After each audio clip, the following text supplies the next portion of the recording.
The Falls Count Everywhere podcast would like to mention our friends at the following. For the most intriguing wrestling stories and info on independent shows in multiple regions, nobody does it like We Talk Wrestling. Subscribe to Facebook's #1 interactive community for professional wrestling today. Pro wrestling on Tuesdays are a blast with the Wrestle Talk podcast. Join the entire crew every Tuesday at 7 p.m. as they bring their takes on the major circuits, showcase interviews with various indie stars, and news on the #1 fantasy wrestling promotion, the FWWC. Visit them at facebook.com/WrestleTalkPodcast and at WrestleTalkCast on YouTube and X. All of us here show appreciation and love to our first responders, military, and volunteers that help our nation as well as protect and serve us every day. Thank you for all you do. Tonight we review another wild and crazy week in the WWE as a new path is made on the road to WrestleMania. Plus we'll recap the best moments of NXT's Vengeance Day, and this week's focus is a top 5 list collaboration of the WrestleMania storyline builds of all time. It's all coming your way with episode number 225 of the Falls Count Everywhere podcast.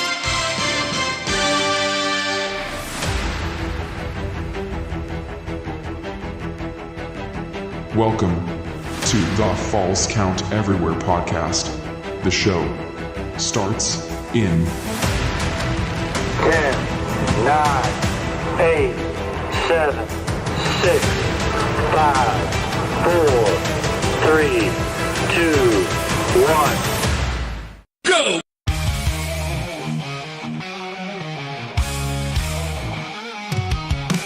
Welcome to the show. Buckle up tight. Rough-cut Rick Ruby in the spotlight.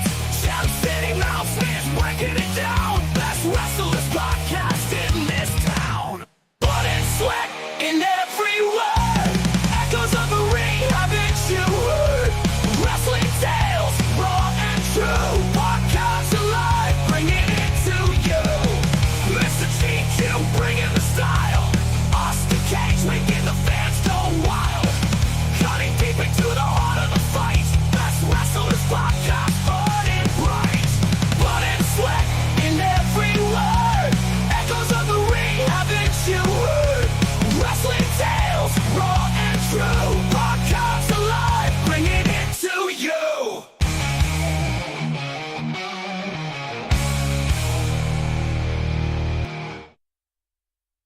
And good evening, good people. It's time for another spectacular Sunday night of wrestling.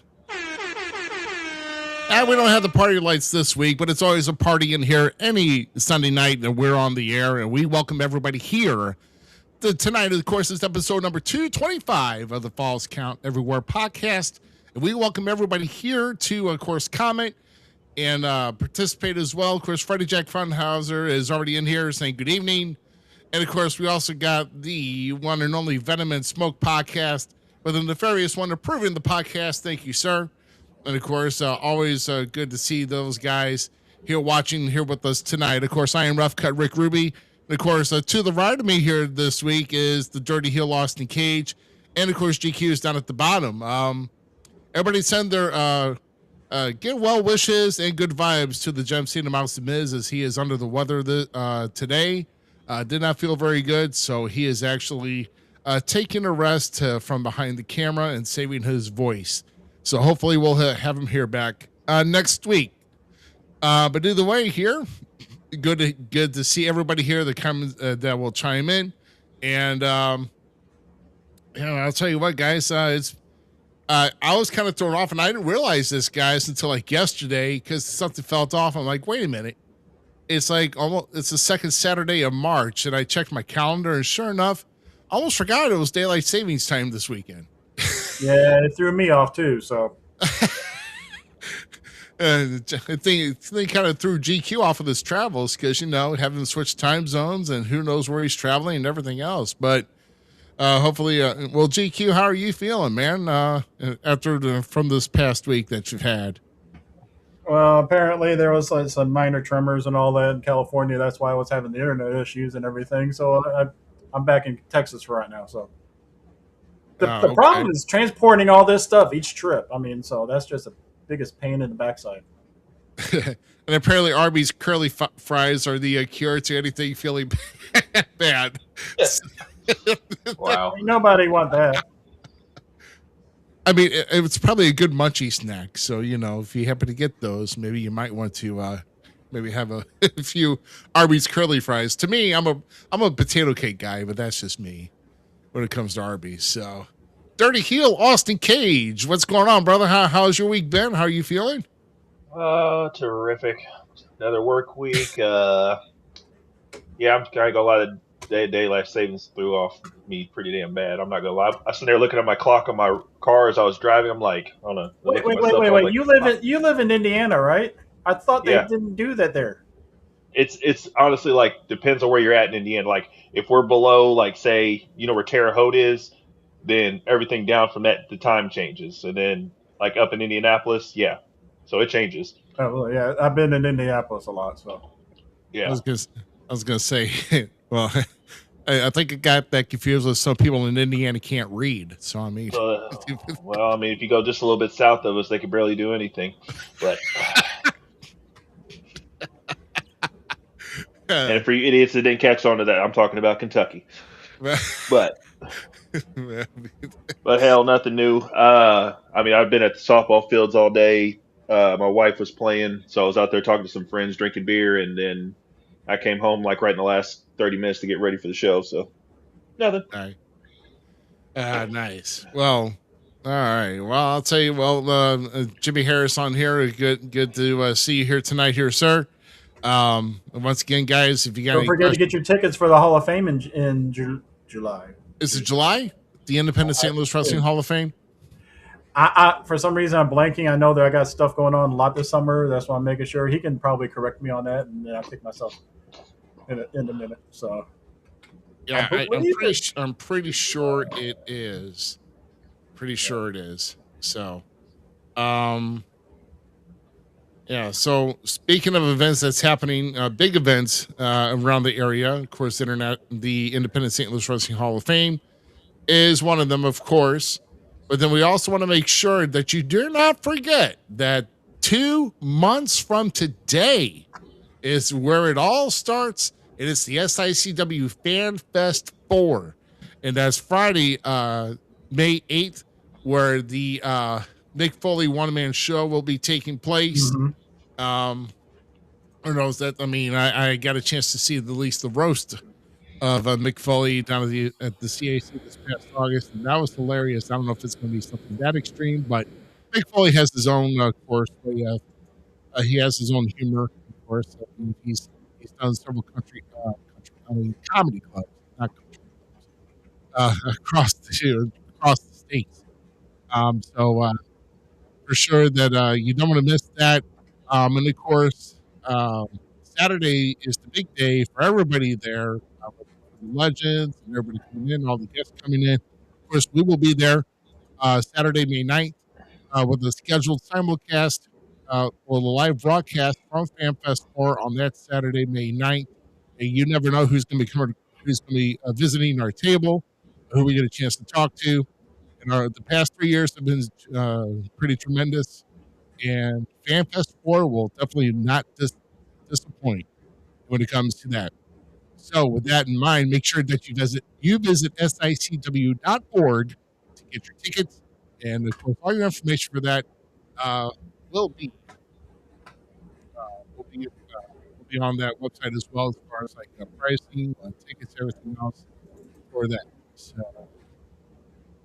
Yeah, I mean, there's a lot I'm looking forward to at the Fan Fest. Yeah, July 19th. Okay, cool. I'm looking forward to a lot of stuff at the Fan Fest. I'm trying to see if Austin starts laughing a little bit before I hit stop on that. So, Well, I'll give you your pass today. I'll try to be nice. Yeah. Well, so you want I to throw definitely it up, wanna man? Hey, I'm telling you right now, you want to throw it up. I'm Nope, finding things. I'm throwing it up just to GQ. us. I'm warning you now. I'm finding things, GQ, and they're going to come out eventually. You want to have your little fun? I can have my fun too, bud. It's all right. Everybody wants to have. I'll be the judge if you guys want to go back and forth, because we all know I'm the superior when it comes to talking shit. Well, you know, I'm pretty much, I'm just saving it all for the Fan Fest. So, And yeah, Oh, that's even better. as they confirm and all that, July 19th is the St. Louis Independent Wrestling Hall of Fame. Yes, sir. A few people that have been on our show, whether at the Fan Fest or elsewhere, are going to be inducted in that, including Tom Simon and The Beast. Yeah, that's just a couple, and of course, there's going to be several others that have also been announced. Marcus Mansfield. I mean, it was another one who we've had on the show. We talked about many times and everything. And the only person that we ever locally that has ever been mentioned in a WWE Hall of Fame speech. Nice. Yeah. If you don't know who it is, Austin, it was Kane that said it, and you can figure out who he was talking about. So. Yeah, I get it. I'm getting some reports here. Dirty Heel, am I doing okay? GQ, is my mic okay? Yeah, it got better. Okay. Yeah, for like there for about the last minute and a half, he's kind of just going in and out, but you're good now. I don't know. Yes, I think GQ's Gremlins passed over to me this week because today has been kind of wonky because I've been kind of timing in and out too. So, yeah, I guess this got spread around somewhere. So, Mm-hmm. Oh man! But also, don't forget that this weekend though, and we're going to come back here to our screen here, and then we'll go ahead and get back over. But this coming Saturday is there's going to be two shows around the Missouri Illinois side. That's going to be taking place this Saturday, of course, IEW in Granite City, Illinois, at the Elks Lodge. Of course, the big crossover match between Dysfunction's Chris Exodus, who wrestles in IEW, and of course, recently in SICW, but Billy McNeil is actually stepping in to an IEW ring with that. So, yeah, very, very good reminder here. For those who are watching, make sure you're liking and sharing, making sure you're subscribing to everything we do. We got that QR code in the top corner of our screen here right now. If you get a chance to scan that will take you to everything, Falls Count everywhere.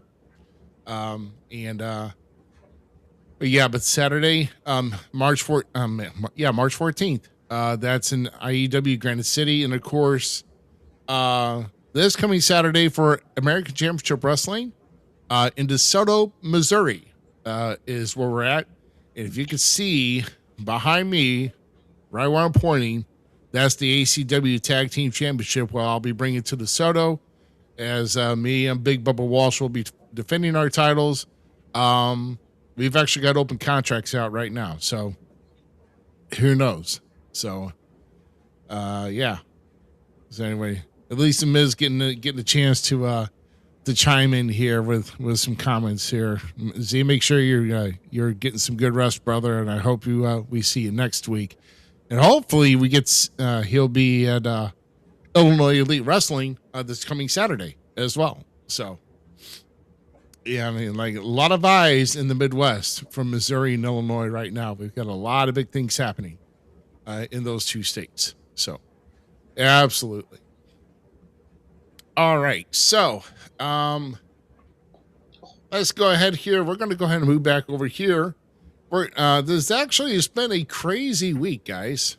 A lot of shaking up in the world of WWE this past week, and we are going to. Well, where is? Because I need to get that poster down. There we go. That makes sense. Yeah. So to start off, we're going to kind of do a combined with a person who's made appearances on both Raw and SmackDown this week, as we do a very nice, very evil week for one Danhausen, which is kind of interesting because Danhausen making his debut at Elimination Chamber. I think a lot of people just we're not ready for that, and I really don't know, really who to expect. What was to be expected in that box of the Elimination Chamber, but Danhausen was the one that popped out of there. So I was going to say there are a lot of people that complain about it. It's still to this day right now. I thought it was great. Yeah. Well, see, the thing is, a a lot of people just don't understand. Because the world that Danhausen was in, I mean, of course, a lot of the independents, Ring of Honor, and then of course also with AEW as well. So that is a different realm than dealing with WWE. And he, his first confrontation in backstage on Raw was with the Judgment Day, and Dom didn't have any nice things to say about him. And of course, right here, Danhausen just threw a curse. Yeah, that son of a bitch. It's his fault. He threw a curse on Dom, and then look what we get. We get Penta as the new Intercontinental Champion. So cheated. And Dirty Dom's. So the thing is that this match, though, the key point in this match is that JD and Finn were down there, but Finn held off help to help Dom out during that match against Penta, even being there at ringside. So this is going to get quite interesting now between Finn and Dom now. But to be fair, we've all been wanting to see him leave them anyway. I mean, go back to being a face.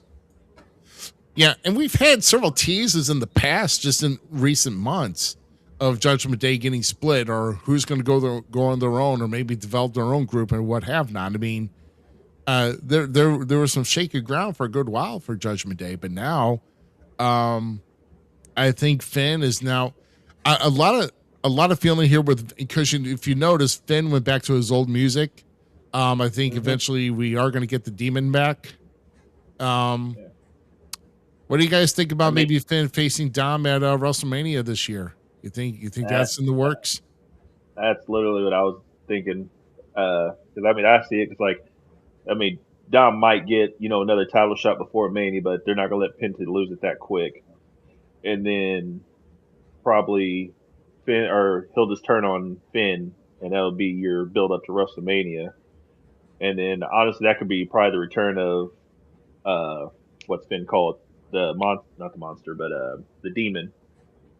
Yeah, because everybody's been asking for that like crazy. Like you'd have that demon doll in the background, or puppet, or whatever it's called, or the box, that lunch box and shit. So I could totally see it. But it's funny. It's funny because my friend Chris, the one that went with me last year to 3. So me, him, and my friend Mike always gave Finn shit about wearing that leather jacket. Every time he come out, it's like, oh, there's that stupid jacket again. Because he always wore that leather jacket out to the ring.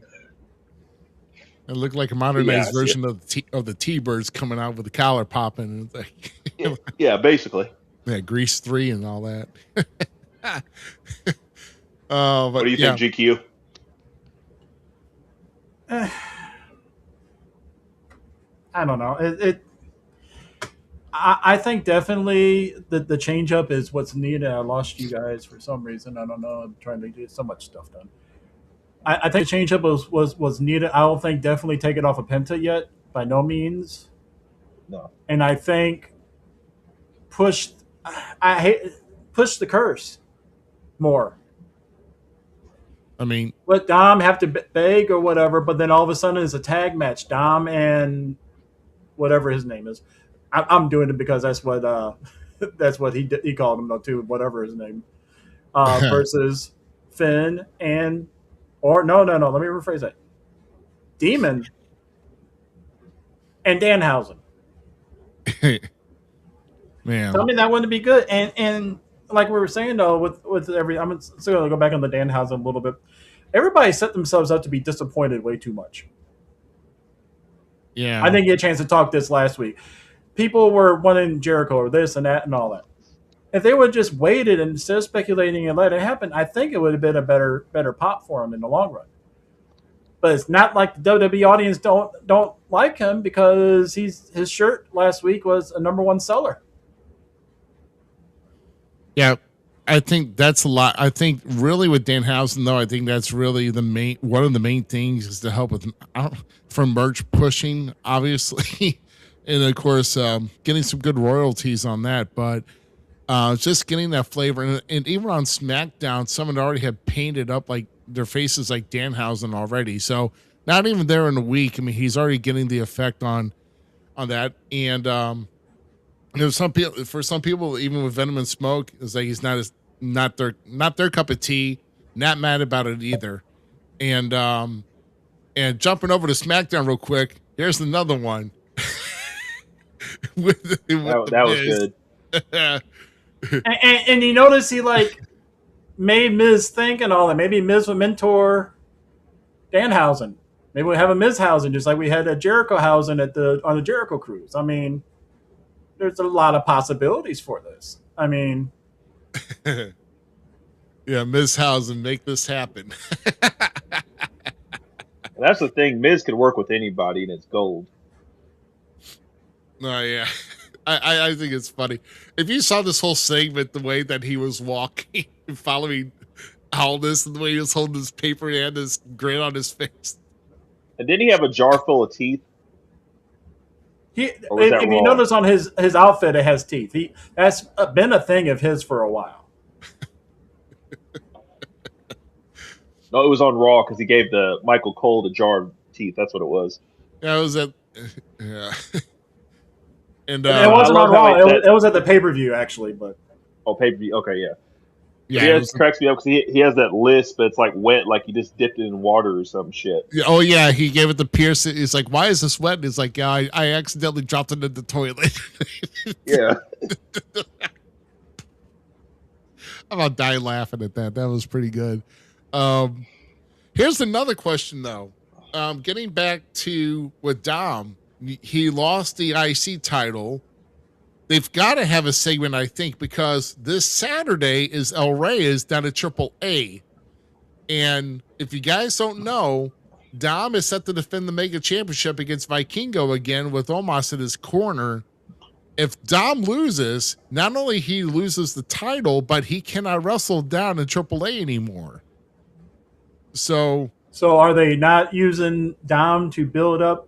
I mean, that's the thing is like, does he win or do they pull him off of that so he's not doing double duty a little bit and not having to put AAA on the map a little bit for the WWE audience?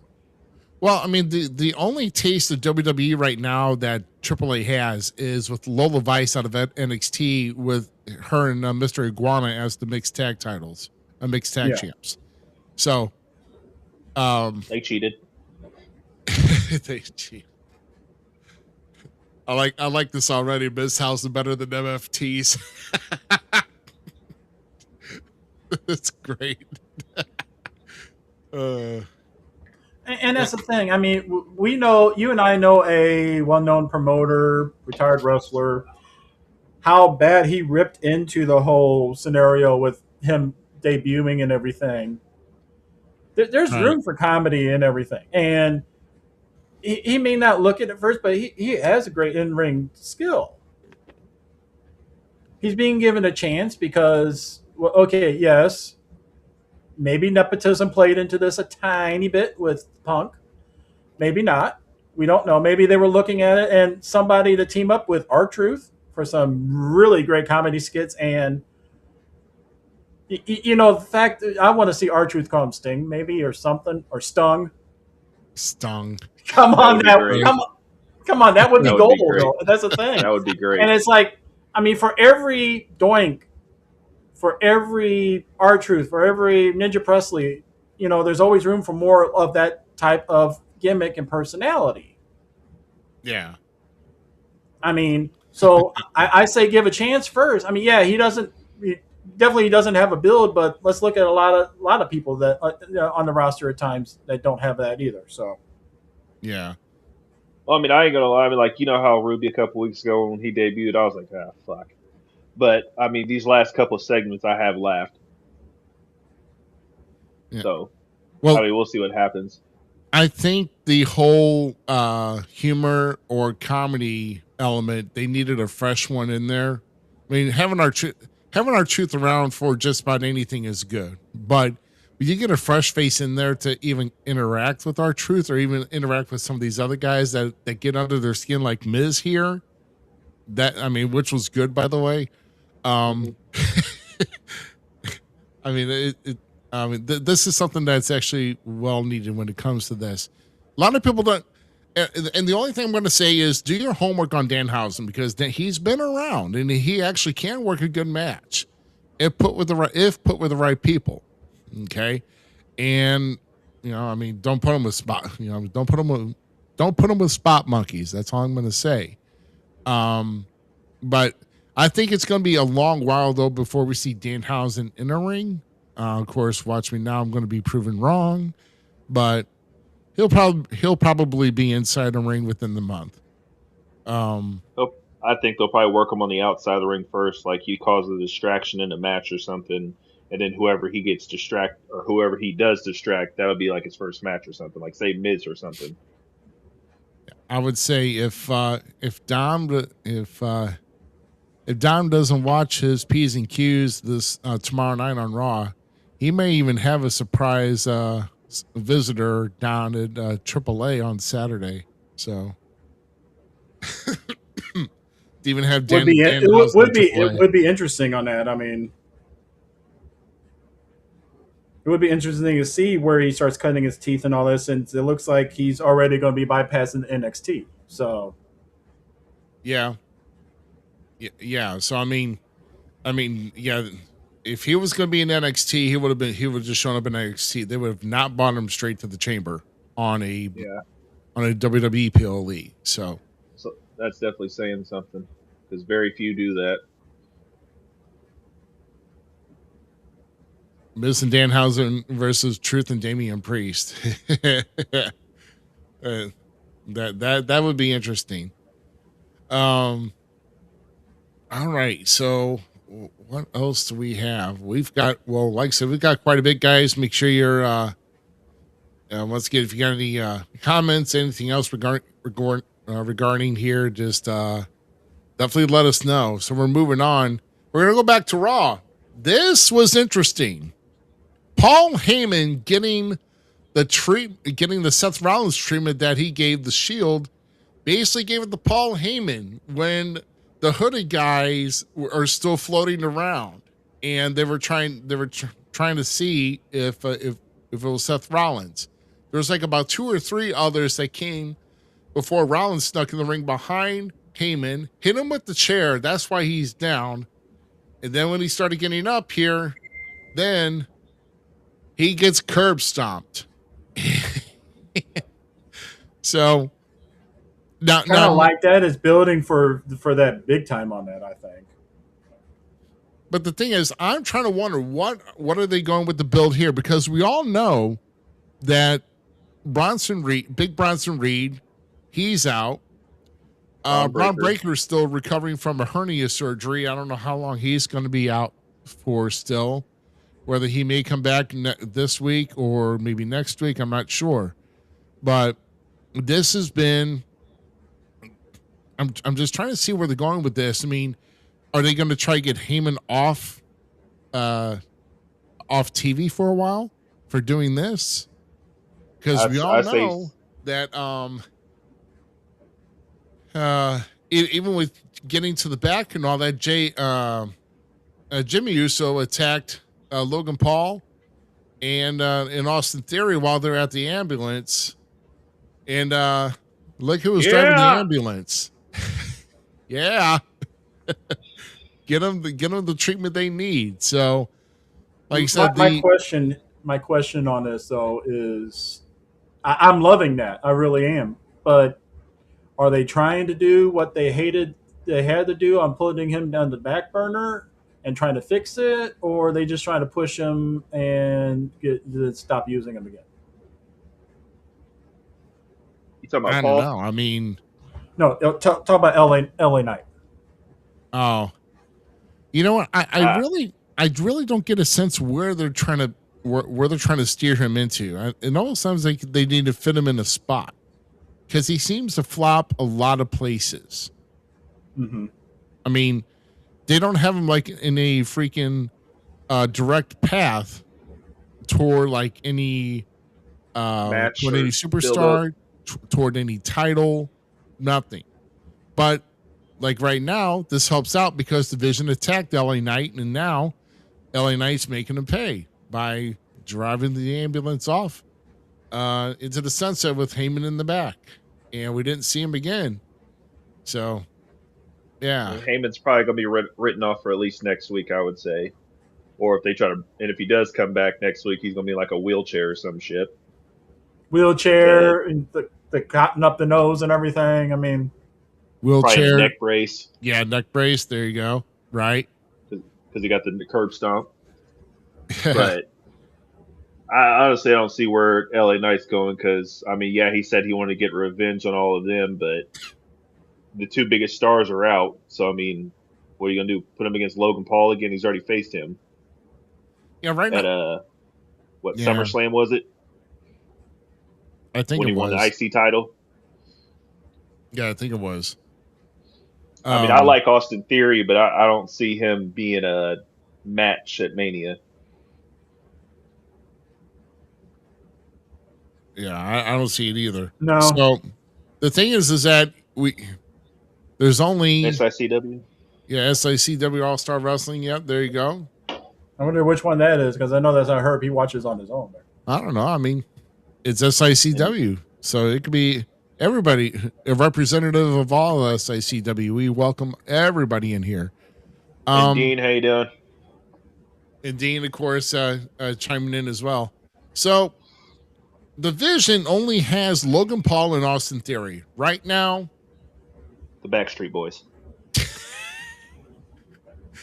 Right. So without Bronson Reed and without Braun Breaker, there's not. I think Braun Breaker is the foundation of the Vision right now, and he's not even in there. So yeah, it's going to be hard to see where this leads to, for tomorrow night. But I will not be surprised if I do not see Heyman. How long is Braun out? Sorry. They didn't say. I don't remember him saying. Didn't he have a tricep tear? I think that's what it was. He had a tear of some kind, yeah. Yeah, he had a muscle tear. I think it's a tricep tear is what he had. I kind of see, though, we got a tag match tomorrow, though, with Jimmy and LA Knight versus Austin Theory and Logan Paul. I could see that tomorrow night. Yeah. But if Heyman comes out tomorrow night, it almost kind of defeats the purpose of him going off in the ambulance. I don't see Heyman coming back at all. At least not back tomorrow night. Be interested to see how they work those guys in that tag tomorrow. So, not sure. I mean, heck, if you don't get cursed by Danhausen, go ahead and join the Vision and you'll get cursed eventually. With an injury or something. Basically. All right. So here's another one that kind of got my attention this week. Oh yeah. And let's not to mention that, the Usos attacked them later on in the night. So like I said, the Vision got worked over pretty well this past week on Raw. So yeah, they're going to be out for revenge for sure. Good. So this was Dragon Lee and Gunther put on a really good match this past Monday. Excellent. Probably went about maybe 15, 20 minutes, I think. But but eventually this was the last step but Gunther actually pulled off the mask of Dragon Lee and had him in that sleeper. Referee called the match. So I mean you briefly saw his head of hair, but I think you saw his face. But I don't know. I mean, is this? I'm not thrilled. I'm not thrilled to see like the setup that happens after this. So I think it was a setup after, before I forgot where it landed on it, with R-Truth confronting Gunther. I don't like where that will be going, because does that just kill R-Truth then? When you get so much out of him, and then just had that whole fiasco last year about him. So. I don't think it's really going to go anywhere, because they got him with Priest now with that tag team tournament and shit for the tag title. So I think he's moved on to that. Of the old Judgment Day, or as you call it, if you think about it. I mean, yeah, we'll get to that here in a bit. Yeah, we'll get to that here in a moment. But Now, Are they not wanting him to be the legend killer anymore, and they're trying to do this with him, like just start destroying people? well, It's he's the hard to see career on it. killer. We already know there's one legend killer in WWE, and he's known by You too know what many I'm other saying is building monikers. up. That's what I was saying is going to build up to.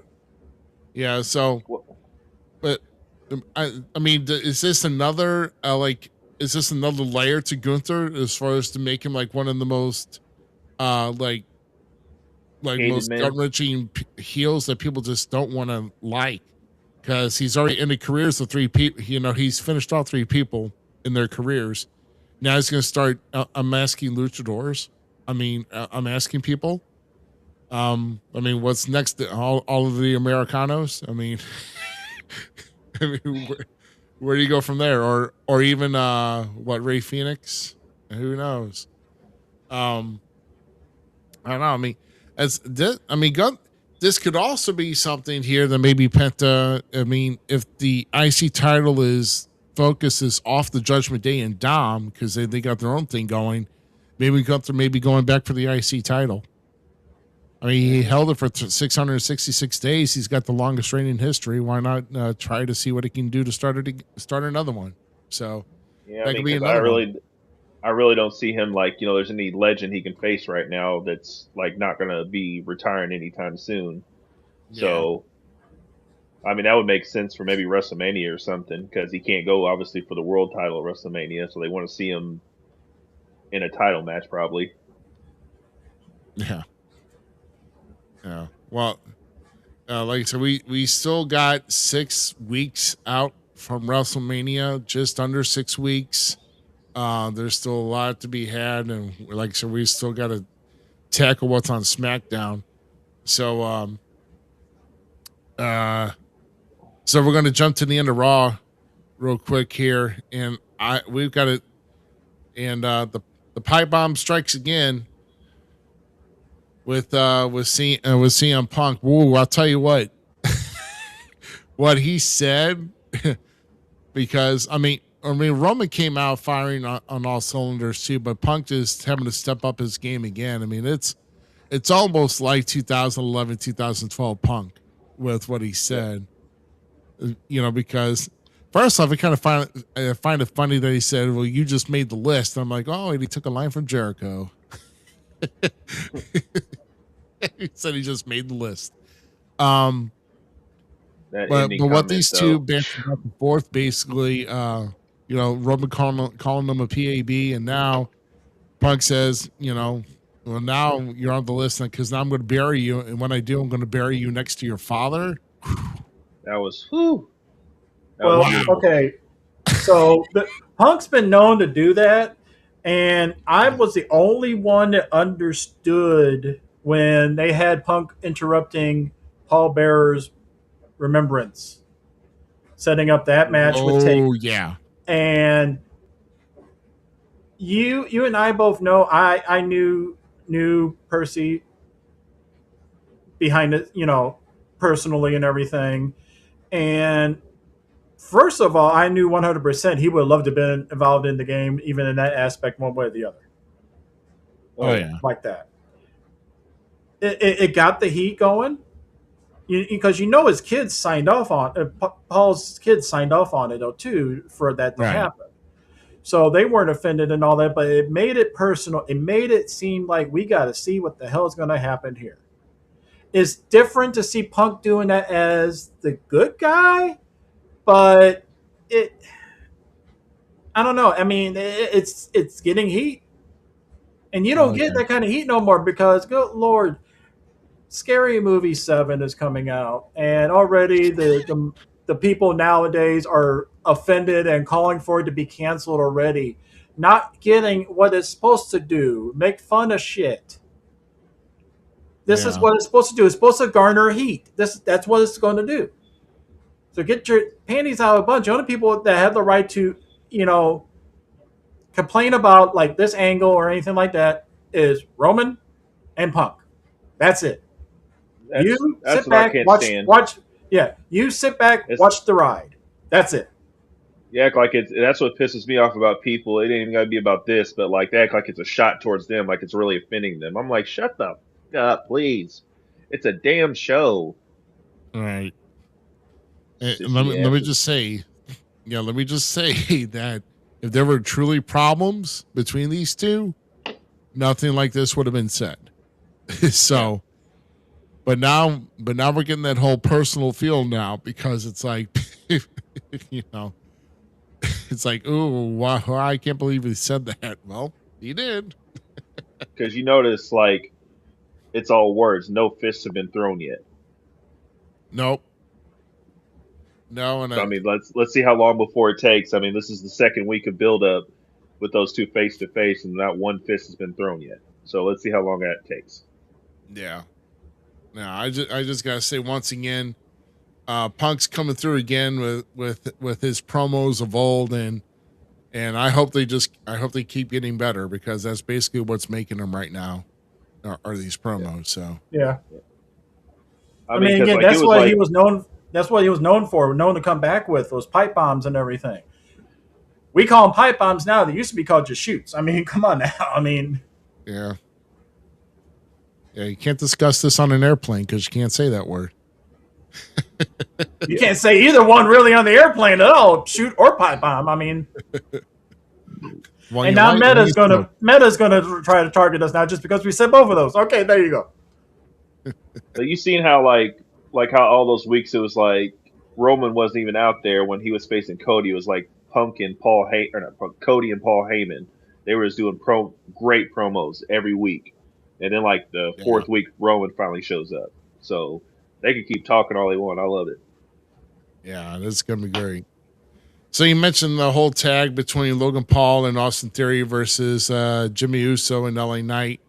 Another preview tomorrow night this is a gauntlet match to determine the number one contenders, number one contender to the women's IC title. I really like, I kind of like Asuka in this. I would like to say Asuka and AJ Lee, but we also may get Bailey and we may also get Io. So I mean, I don't know. Raquel's also good. Like I said, a lot of good contenders in here. I don't think Ivy Niles ready. I don't think you're gonna put Lyra Valkyria back here. Do you guys have a pick of the litter here, or who you would prefer to win this match? GQ. Oh, you don't? Okay.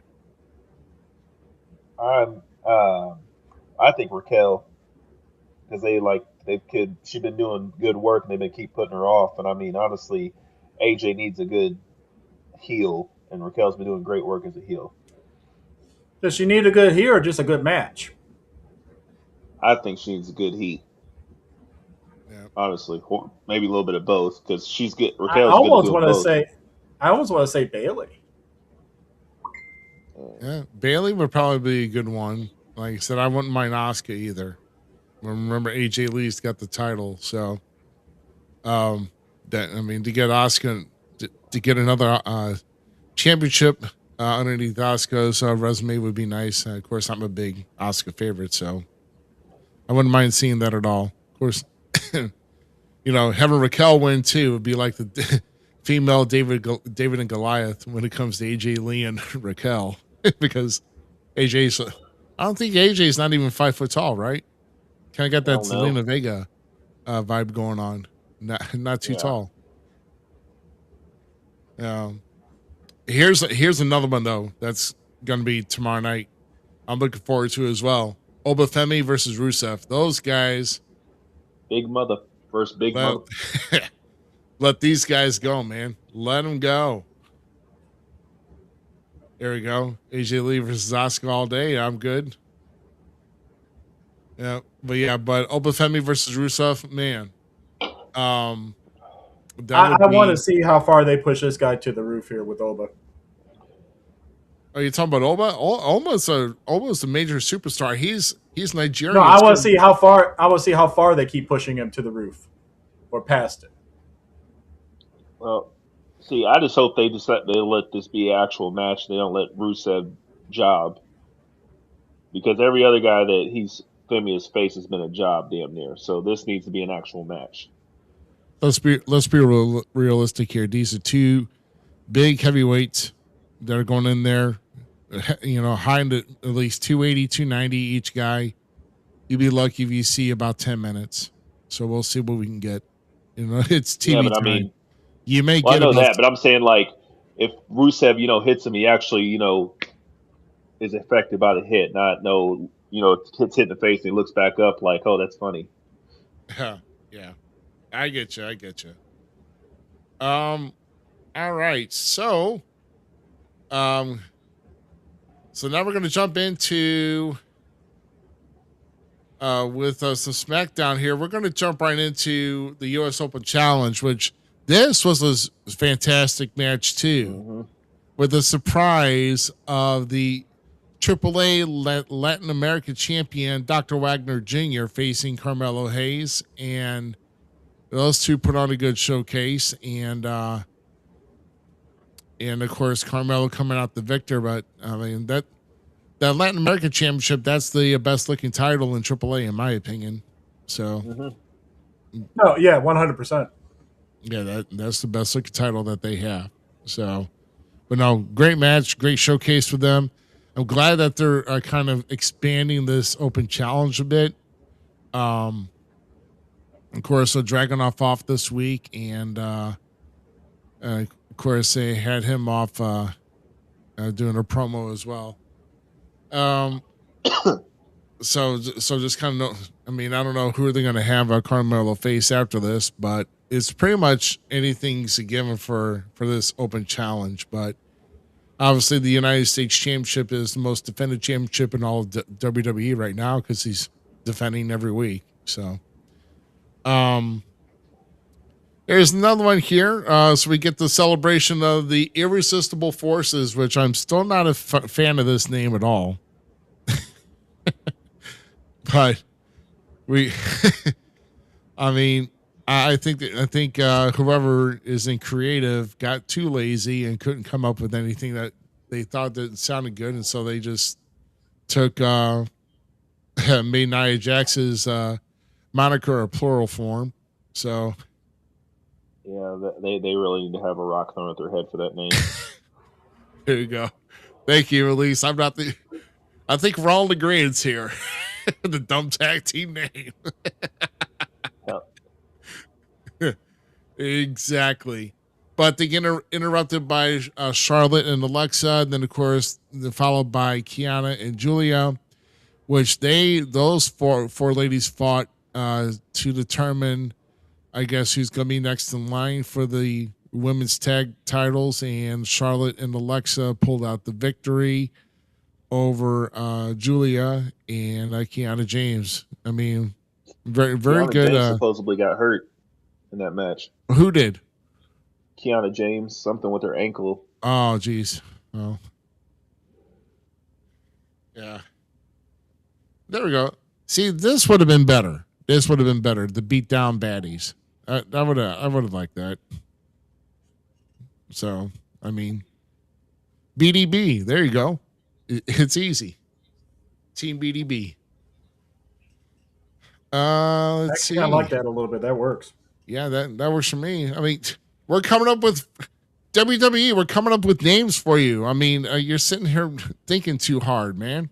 Just let your audience talk for you for a change, right? I would say I wouldn't say think too hard because that was like a thought. It was probably Andre's fucking face was on the wall over here, and he's like, "Oh, there it is." Here we go. Here we go. Where's that pepper card? Where's that dollar? Where's that swear jar? I swear. I turned in all my change to the bank last week. It's all gone. You traded in all your pennies finally? Yep. They're not $320.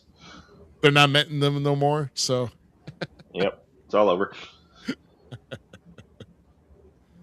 And then also we got to see Jade Cargill and Rhea Ripley off face to face for the first time. So this is kind of Rhea's fit. She's going to be fitting into the SmackDown mold now because you saw her on Raw pretty much around with Io Sky, and she's kind of moving over to this brand because that's who she's facing here. And It reminds me of looking at this as like heaven versus hell here, if you think about it. no, well, who's portraying heaven? Jade? Some people rather go to hell than go to heaven. I'm going to tell you that right now. I was gonna say she looks like Storm. Oh, yeah. Shush. No, I don't want to see her doing that role. I'll tell you that. No. Well, she does say She does. I mean, yeah. That's what I'm saying. She should do it. I'm just saying she like with the hair and shit. Only if they make her get the mohawk cut and all that really mess her up. Oh man, come on! Don't do that. That's horrible. That is a Storm look. Oh yeah. Well, no, I wouldn't do that. But I'll tell you what. I mean, granted, I think she's only had like one title defense in like over 100 days, and now she may be hanging on to this title to them. Do you think it's a whole work? Something about her not able to work that well, or are they really trying to reserve this title? Because they're almost putting it like on like Roman's schedule for title defenses. Except for she's actually there. Yeah. Well, But- I don't know. I mean, I think she's actually going to have a match coming up because you see, as much as this pains my heart to say, they keep on showing Mia Yim in the background in the back, back in the back or whatever, doing skits with her every time she walks to the back. So I'm just like, that's coming. So that'll be a piss break for me. Yeah, she is scheduled to meet Meechin this coming Friday on SmackDown. So you are correct. So yeah, we're finally going to get that out of the way. I'm not looking forward to it either. It's like, who do we push around here? But Jordan Grace is actually injured. She's in a soft shoe right now. She got injured in a dark match against Alpha Fire before they went on live on SmackDown. So she's in the soft boot for how long? I'm not sure. But Jordan Grace on the shelf for the moment until probably give her about a couple weeks, and then she'll be back in action. So. But then they also had the tag team turmoil match, like we were speaking of, about 5 or 6 teams. But here we go, right here. R-Truth signed him and Damian up for this match, and they were the last ones in, I believe, and then they defeated Los Garza so puts these guys right in line against the MFTs. So. R-Truth and Damian Priest. Do we see a do we see a title match before WrestleMania? I mean, obviously there's going to be a title match in their future, but the White Six, of course, are still going to be in the hunt. Motor City Machine Guns had a little bit of a miscommunication too this week, so. Yeah, that idiot friend of mine, Ruby, can't open his eyes. What? David Ruby Charles, the referee. Oh. Yeah, he's an idiot. I know him. I so thought he said Ruby. I'm sorry. I'm like, I'm right here, jerk. What are you talking about? No, it's just But no, I mean, he's from Evansville, so I always give him shit. But yeah, I'm surprised they didn't see that or anything. Like, his foot was on the rope, but he still counted 3. So I wonder where they're going to go with that. I don't know. I don't know if that was just meant to do, but when your partner's on the outside and he doesn't want to jump right in, and he just wants to throw a leg over, that is kind of and you're very agile and quick too, even at your age. Just get in there, break the pin. I mean, I don't know. Yeah, maybe it's something in the making. I don't know. So, but this ought to be interesting. Now, this is interesting now because back when Damian Priest was in Judgment Day, R-Truth was always trying to get in and sneak into the Judgment Day clubhouse and be part of the group. And now he's finding his way around Damian Priest again. And so now it's Priest and Truth as a tag. Mm-hmm. I just find that kind of interesting, though. How that worked around. But yeah, but Truth and Priest will be getting a tag title shot, I'm sure, but not sure when. We just have to tune in to SmackDown to find out. And What- let's see. That crap with Johnny finally like getting off the table, whatever, going out and cutting the promo, and then he gets his ass kicked by Oba Femi. That was hilarious. Yeah, but, He's like, I'll challenge anybody. yeah. He's like, not him, not him. Yeah. So here's another thing I wanted to pull here real quick is we see some backstage promos on SmackDown with him talking to Cody Randy Rhodes. and also first talking to Cody, then talking to Randy, and then Sami Zayn though he's just all over the place. I'll return, gentlemen. So where is Sami Zayn's focus Gentlemen, on? who Because he seemed a little bit frustrated with Cody about how he got pretty much jumped the line to get another title shot before WrestleMania was underway. And I guess probably a better question here, GQ, is do you see Sammy kind of turning turning toward the dark side a little and trying to take a shot at Cody now,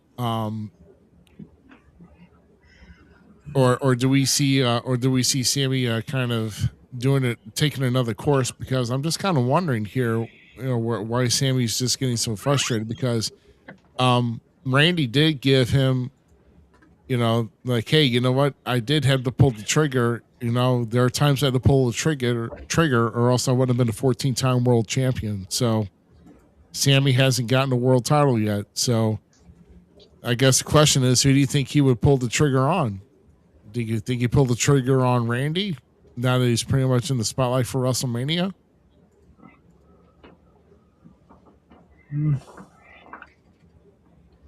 I don't. Yeah. It's. I don't know. It's just hard. Possibly. I mean, how long? He was kind of a heel when he was with the Bloodline, right? Yeah. Yeah. Do we send him back to that or try to push him in this? I don't know. That's just a hard thing to figure out on it, really. Yeah. I really don't see Sammy though going back toward. I mean, I'm seeing him. I see Sammy going on his own plan or making his own path and not joining anybody. But I'm just kind of wondering. I mean, does he pull the trigger on Randy, or does he try to get himself in the mix to mess around with Cody? And then, because right now, we've got one-on-one matches for the major titles of WrestleMania. It almost seems like there would be a triple threat, but I don't know. I don't see it being a triple threat. I don't see it being a triple threat because the build-up between Cody and Randy over the years is just too big to mess with a one-on-one situation.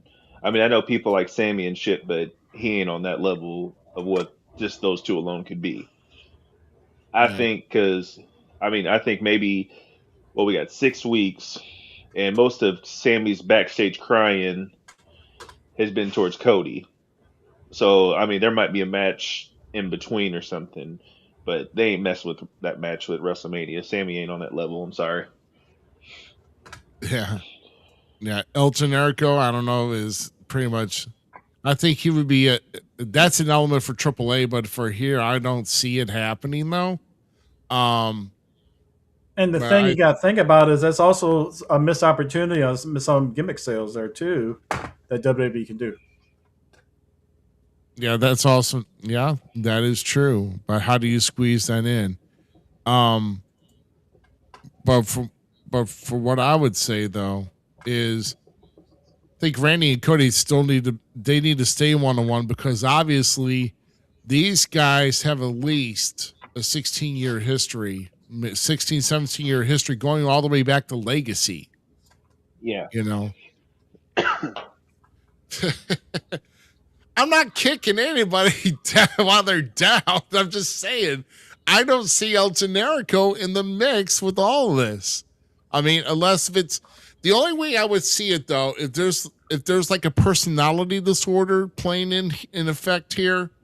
I mean, if we see like another face of Sammy, I guess, because we already had like the 3 faces of Foley and all this other stuff.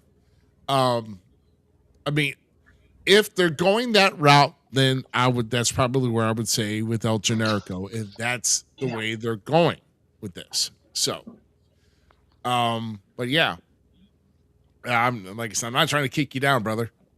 I'm just saying, I'm trying to visualize where can we see El Generico in this mix. That's where I'm trying to do is where am I going to focus? Where am I going to see this at? So, honestly, that's hard to sell to call because yeah.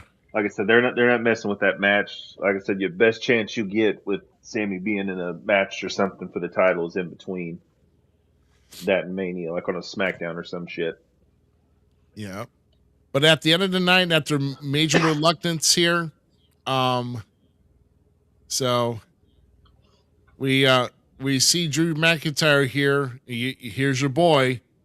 Once again, he got headbutted in this match again, so he goes off. See? You know? Told you he's an idiot. So he gets blasted again. Of course, he was not the original official as Chuck Robinson was the original official who got accidentally got contacted from a springboard kick from Cody Rhodes. Dan Engler has to come in. And then, of course, with a big moves hit by Drew, Cody kicks out. He's not happy. Eventually, he gets freaking blasted. Then, eventually, he goes to the outside to get a chair, which is yanked out by Jacob Fatu. Here's another guy. I don't know. That's going to be in the mix now with all of this going on. Where do we put Jacob Fatu? I guess that's going to be another conversation here, probably for another day. With this, but Jacob Fatu seems to be floating around this whole picture with Drew McIntyre and this whole situation between him and Cody Rhodes and what have not. So that's well, Adam Pearce said, I promise you, you'll get your match with Drew McIntyre. It just can't be right now because of the match between Cody and Drew. You mean Nick Aldis? Or Nick Aldis? Yeah, I'm sorry, Nick Aldis. So the other it's former coming. Wrestler in a suit. Yeah, the other former NWA World Champion that's now in a suit. So yeah, gotcha. I'm just wondering how the hell they're going to do that, though, with him and Drew build up to Mania, because obviously they were face-to-face at the pay-per-view and all that stuff, so Nick Aldis is coming out of management position to fight at WrestleMania. I would love to see it. I think we just got... And 100%, anybody that's ever been on Adam Pearce's page and all that, they all want to see that. It's not all going to happen either. They're respecting that he's done for right now. He's done what he could. I mean, he doesn't want that. He respects a lot what a lot of people are saying. No, I'm talking about Adam Pearce. He's retired. He's done. Yeah. He's made no interest to want to get back in the ring. So, I think we've been called a faction name, guys, like Truth Bald. I don't. Is that Truth Bald scares me? So we got 3 bald guys on the panel this week. Why don't you donate some hair? Oh my! But then, as we see at the end, Cody makes his fight back, and now he's already a 3-time WWE champion with Cody, going to WrestleMania now to face Randy Orton. Obviously, if you guys didn't see SmackDown, this is what you're looking at here. And I'll tell you, I think the story to be told here between Randy and Cody is going to be really good. They're going to bring a lot of stuff back. If you're a history buff for what they've been through in all of WWE, there's going to be a good story here. And everybody loves a good story, which we'll talk so many about here in people a were bit. complaining about it, like, Cody winning. I was like, how are you guys, like, acting like you're shocked by this. The build-up's been going on for over a year now of them actually facing each other. So I don't know why people are complaining like it's some shocking kind of thing. They have had a 20-year history, damn near almost. It was bound to happen. It's bound to happen. I mean, like you said, we don't know when Randy's going to be stepping away from the ring, but right now, he feels pretty good. Yeah, and that's another good thing. Cody versus Randy, did it really need the championship? I mean, you can work it in there, but what are you really fighting? Here's the thing: if you keep the title out of the picture and you put Cody and Randy at WrestleMania without the title, what are they mainly feuding over? That's my question. What would you be feuding over if you don't have the title? I mean, as far as dominance in wrestling tradition, I mean, like wrestling families. I mean, I don't know who's the really true leader of legacy and just hasn't known it, or I'm trying to figure out. That's another good question I want to pose to. What would they be feuding over? Because really, if you're going to be after somebody week after week after week, what's your purpose of that? What's the end goal? If you're going to target somebody, what's your end goal and your satisfaction? Right? I mean, a lot of times it's just to be dominant. So, yeah. I mean, Randy's been saying for like damn near since he came back from that back injury, he wants another title. Yeah. Well, I mean, yeah, Jeremy Housewright is saying Randy would have to go heel and have to cost Cody the title. I think he can pull a trigger, but here's the thing though: if we're gonna get heel Randy Orton, we need that Randy Orton that was freaking stalking Triple H at home and all this other stuff. We need something of that dimension. You know what I'm saying? Because if you keep Randy the way he is, people are not going to really want to boo him or find a way to hate him. You got to find a way to hate him if you're going to be talking about with Randy going heel or turning bad. Okay, you have to find some element in there that makes you want to hate him. So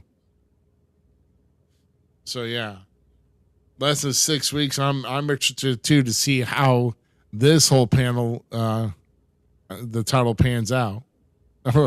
There's a Zmiz coming in on next, which all of our ex watchers, you can be commenting too, and we'll post you on here too. So,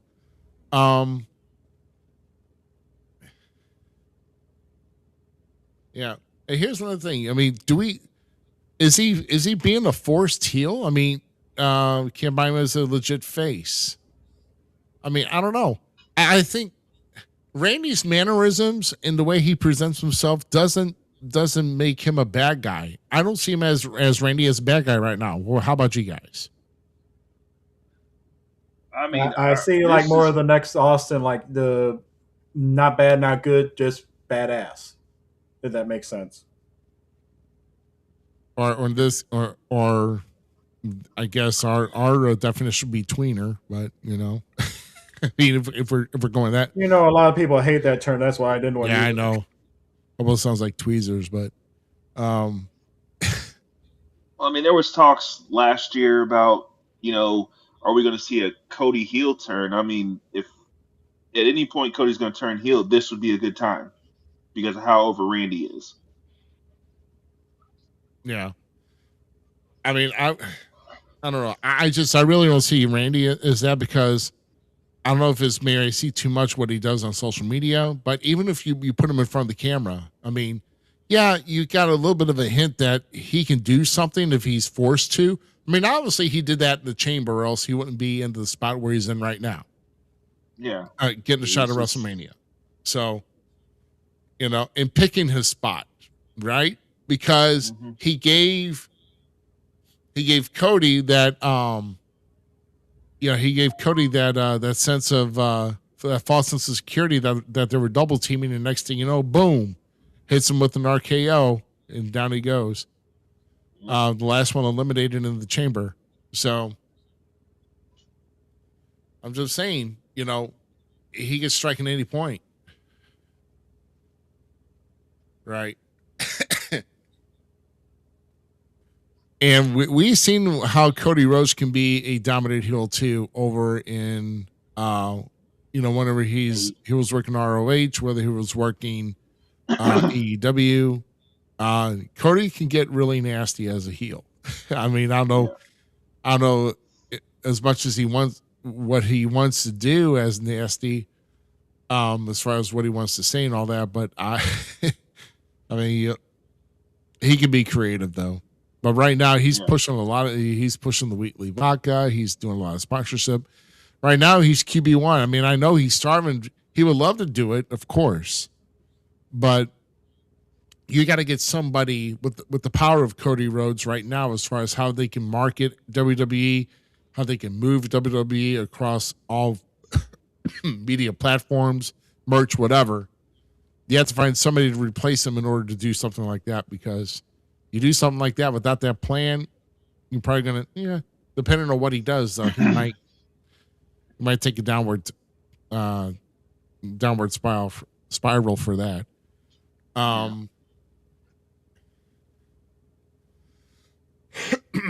Excuse me. Yeah. So asking me how does he attack his friend like that? Also, yeah. So like I said, I mean, it's I don't want to say bipolar, because it's like, I know. I want to say Jekyll and Hyde. The Jekyll and Hyde effect, right? Somebody you can trust, and then next thing you know, it's boom. You snap your fingers, he can do something real quick, and then he can just go right back to being what he was previously. So it could be the Jekyll and Hyde effect.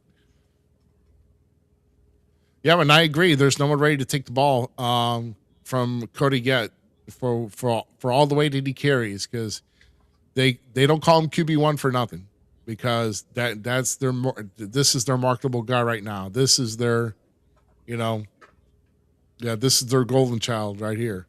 So totally agree. Totally agree. We appreciate all the comments and everybody else here. And as far as so that's basically what's wrapped up here with SmackDown. And with that being said, we are actually going to be moving on to another studio, because it is now time for our featured topic of the week, which is we're bringing you a new top 5 list. And this week's top 5 list is the top 5 WrestleMania storyline builds of all time. Now, this could be to over a course of maybe one person building in WrestleMania between 2 people, or they could just be like one match. It could be anything possible that basically that drew the story that what you think got people interested and popular, and that went over the best. And while we're doing that here, so I am actually going to be giving the reins, because we're going to start at number 5. And of course, we invite everybody to participate here. And I'm actually, Z, I know you put your answers in our personal chat, and I'm going to go and get those pulled, and I'm going to share those results here for you as well. What the? Oh my God! I just now saw. I just saw it in our chat. There's a Miz. If I can get this before the end of the show, I'm going to try and get the Mizhausen artwork that was that was put in here. That is funny. That is funny. Let's see. I would imagine. Let's see. I'm going to say. So I'm gonna. Let's see. I've already got this here. Okay. Let's see. Okay, how about GQ? How about you give us our we're gonna start from the bottom at number 5. So what do you have for your number 5 as far as for WrestleMania story builds of all time? WrestleMania 12, Shawn Michaels and Bret Hart. because I think that was the childhood dream and everything. Jose coming out to mentor Sean again. Iron Man match that you hadn't seen at all in that time frame era, and you haven't seen much of it since either. I mean, that's how epic that was, and I just thought that was probably a good build up for it. There you go. And that was also when we didn't have like every month. I don't think. Okay. All right. Let's see. Okay. Let's see. All right. Austin Cage. What do you have for number 5, sir? I had Kurt Angle and Eddie Guerrero for WrestleMania 20. Just their either their stuff out in the ring or their backstage, like Eddie being Eddie, playing pranks on Kurt, and it kept on just pissing him off. And then the match that it turned out to be was one of the best matches with Kurt and Eddie out of their own careers. And obviously, everybody loves the ending of how Eddie won the match. Undoing his boot and then doing that quick roll up for the 1, 2, 3. Oh yeah. Yeah, that was my number 5. Okay. Yeah, respectable there. And then I'm going to go ahead and throw in the Jump City Mouse and Miz's response for his number 5. And his number 5 is Hulk Hogan versus Andre the Giant WrestleMania 3, which is very understandable here at this point. And of course, I'll get into that because I will give you a spoiler that is also on my list, but I will give you my reasons for that. And maybe that could be panned off of that. So, yeah.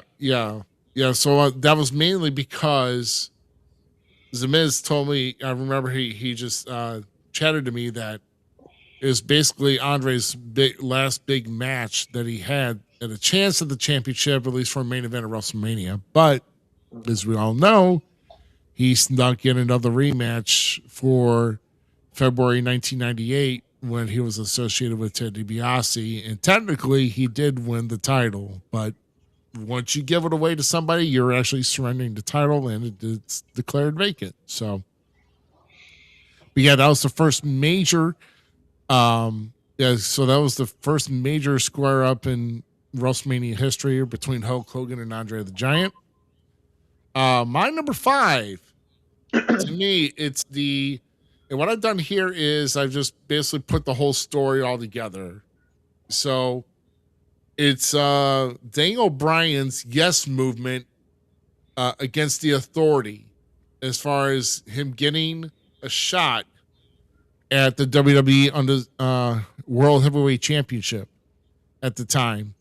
And like I said, this was built toward WrestleMania 30. There's a whole Yes movement, people flooding the ring.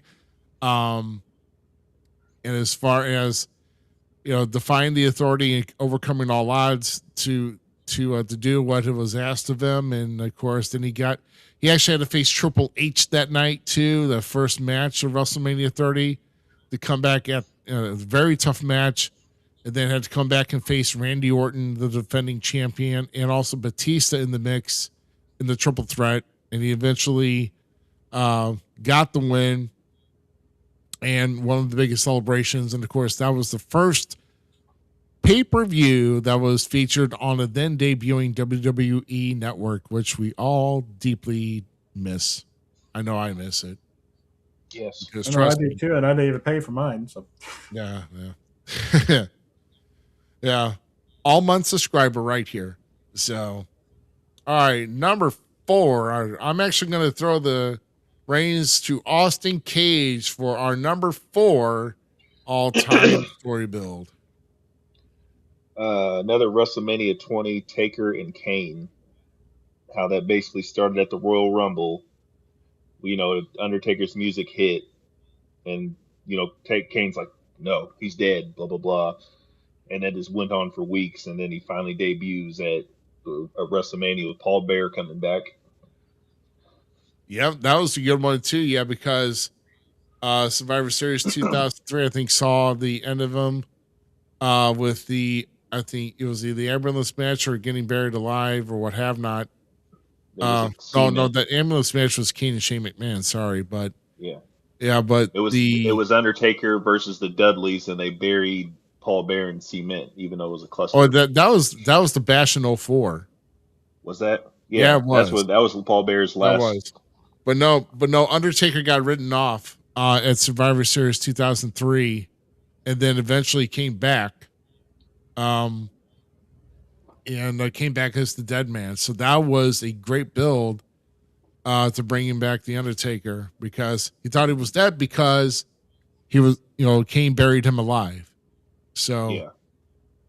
So that's when he faced Vince McMahon, I believe. Oh, that's right. Because he battled Vince, but then Kane came out to help, and Kane actually threw the dirt to bury him. Kane was in that machine. Yeah. Because it exploded or whatever, and then Kane popped out. Yep. Yes, that was it. Okay. All right. So I'm going to go with my number 4, which was actually, like I said, I gave you a teaser. But my number 4 was Hulk Hogan versus Andre the Giant, WrestleMania 3. This was pretty much on the brink of needing to make a big impact across media for WWF to keep pushing forward and to keep making a name for themselves in the just in the entertainment industry altogether. Of course, with the over 93,000 fans at the Pontiac Silverdome, and it hit headlines worldwide with Hulk Hogan and Andre the Giant. The build.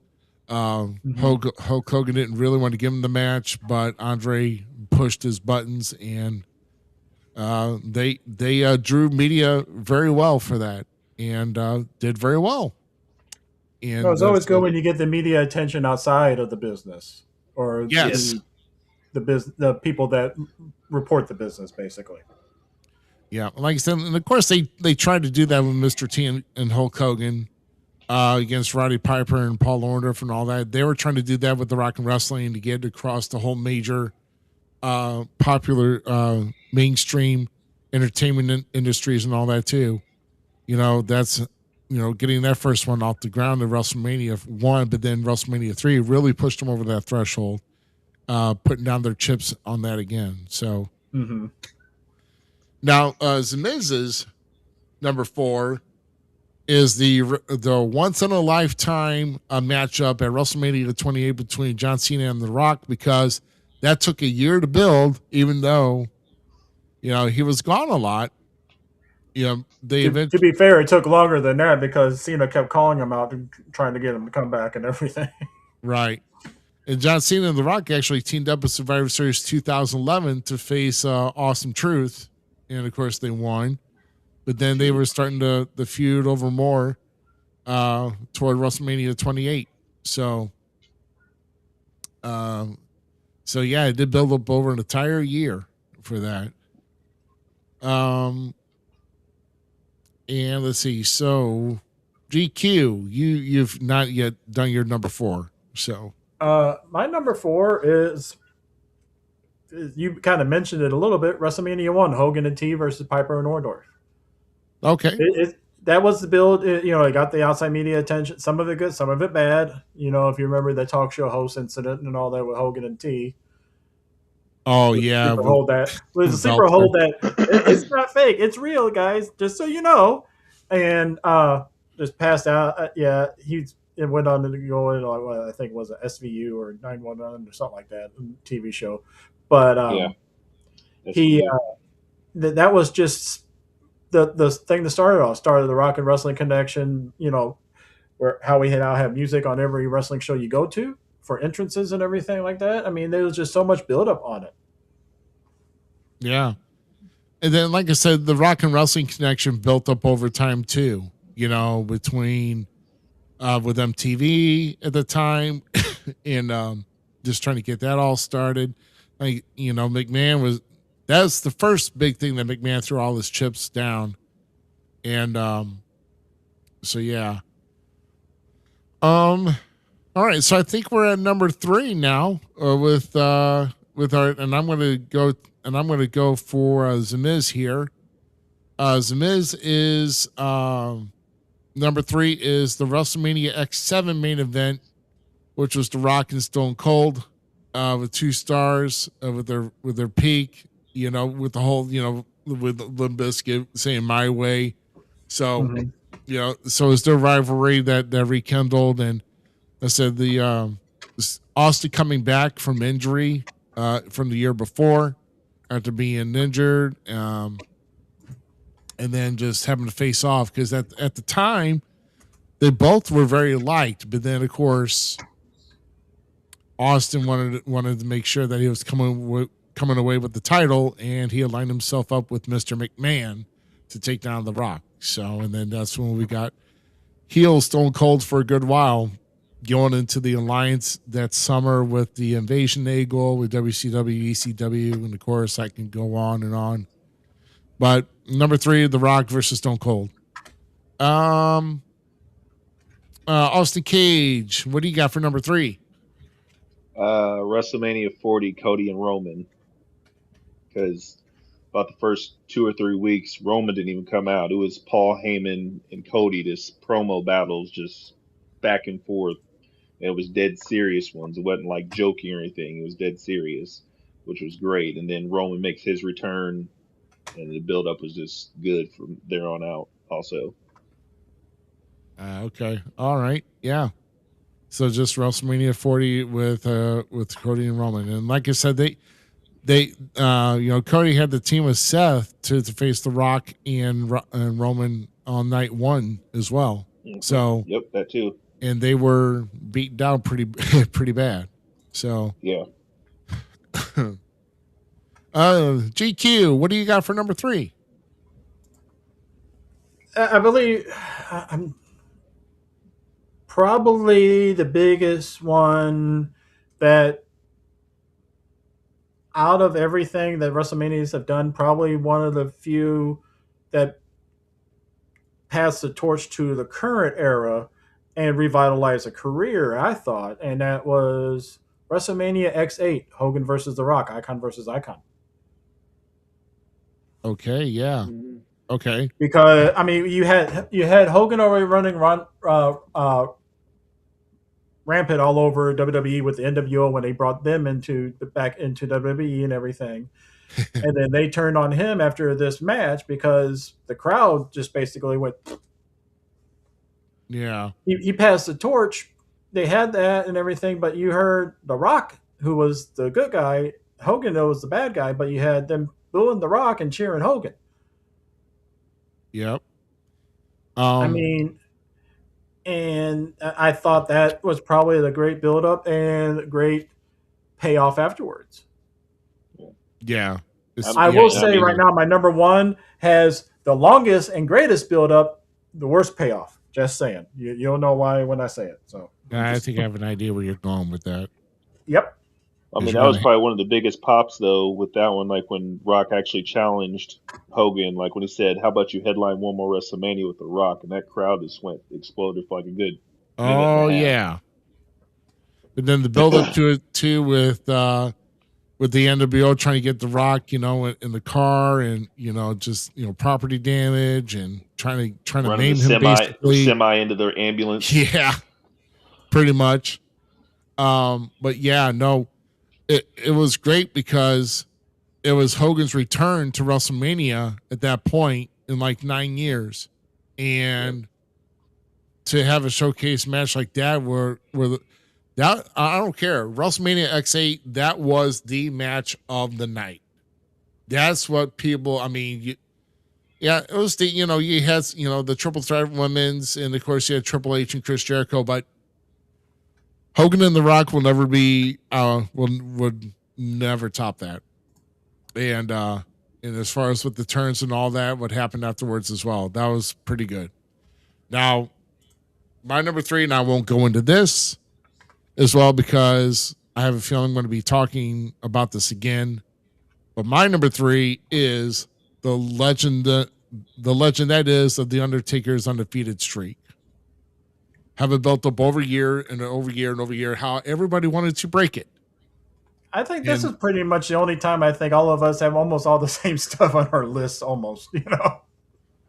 Yeah, well, I think we think a lot alike, but like, so we get some different flavors in here though, with Austin Cage, with the WrestleMania 20s, and but no, that's great here too. But like I said, everybody wanted to break that streak, and it really wasn't known at that time either until like WrestleMania like 10. like 17.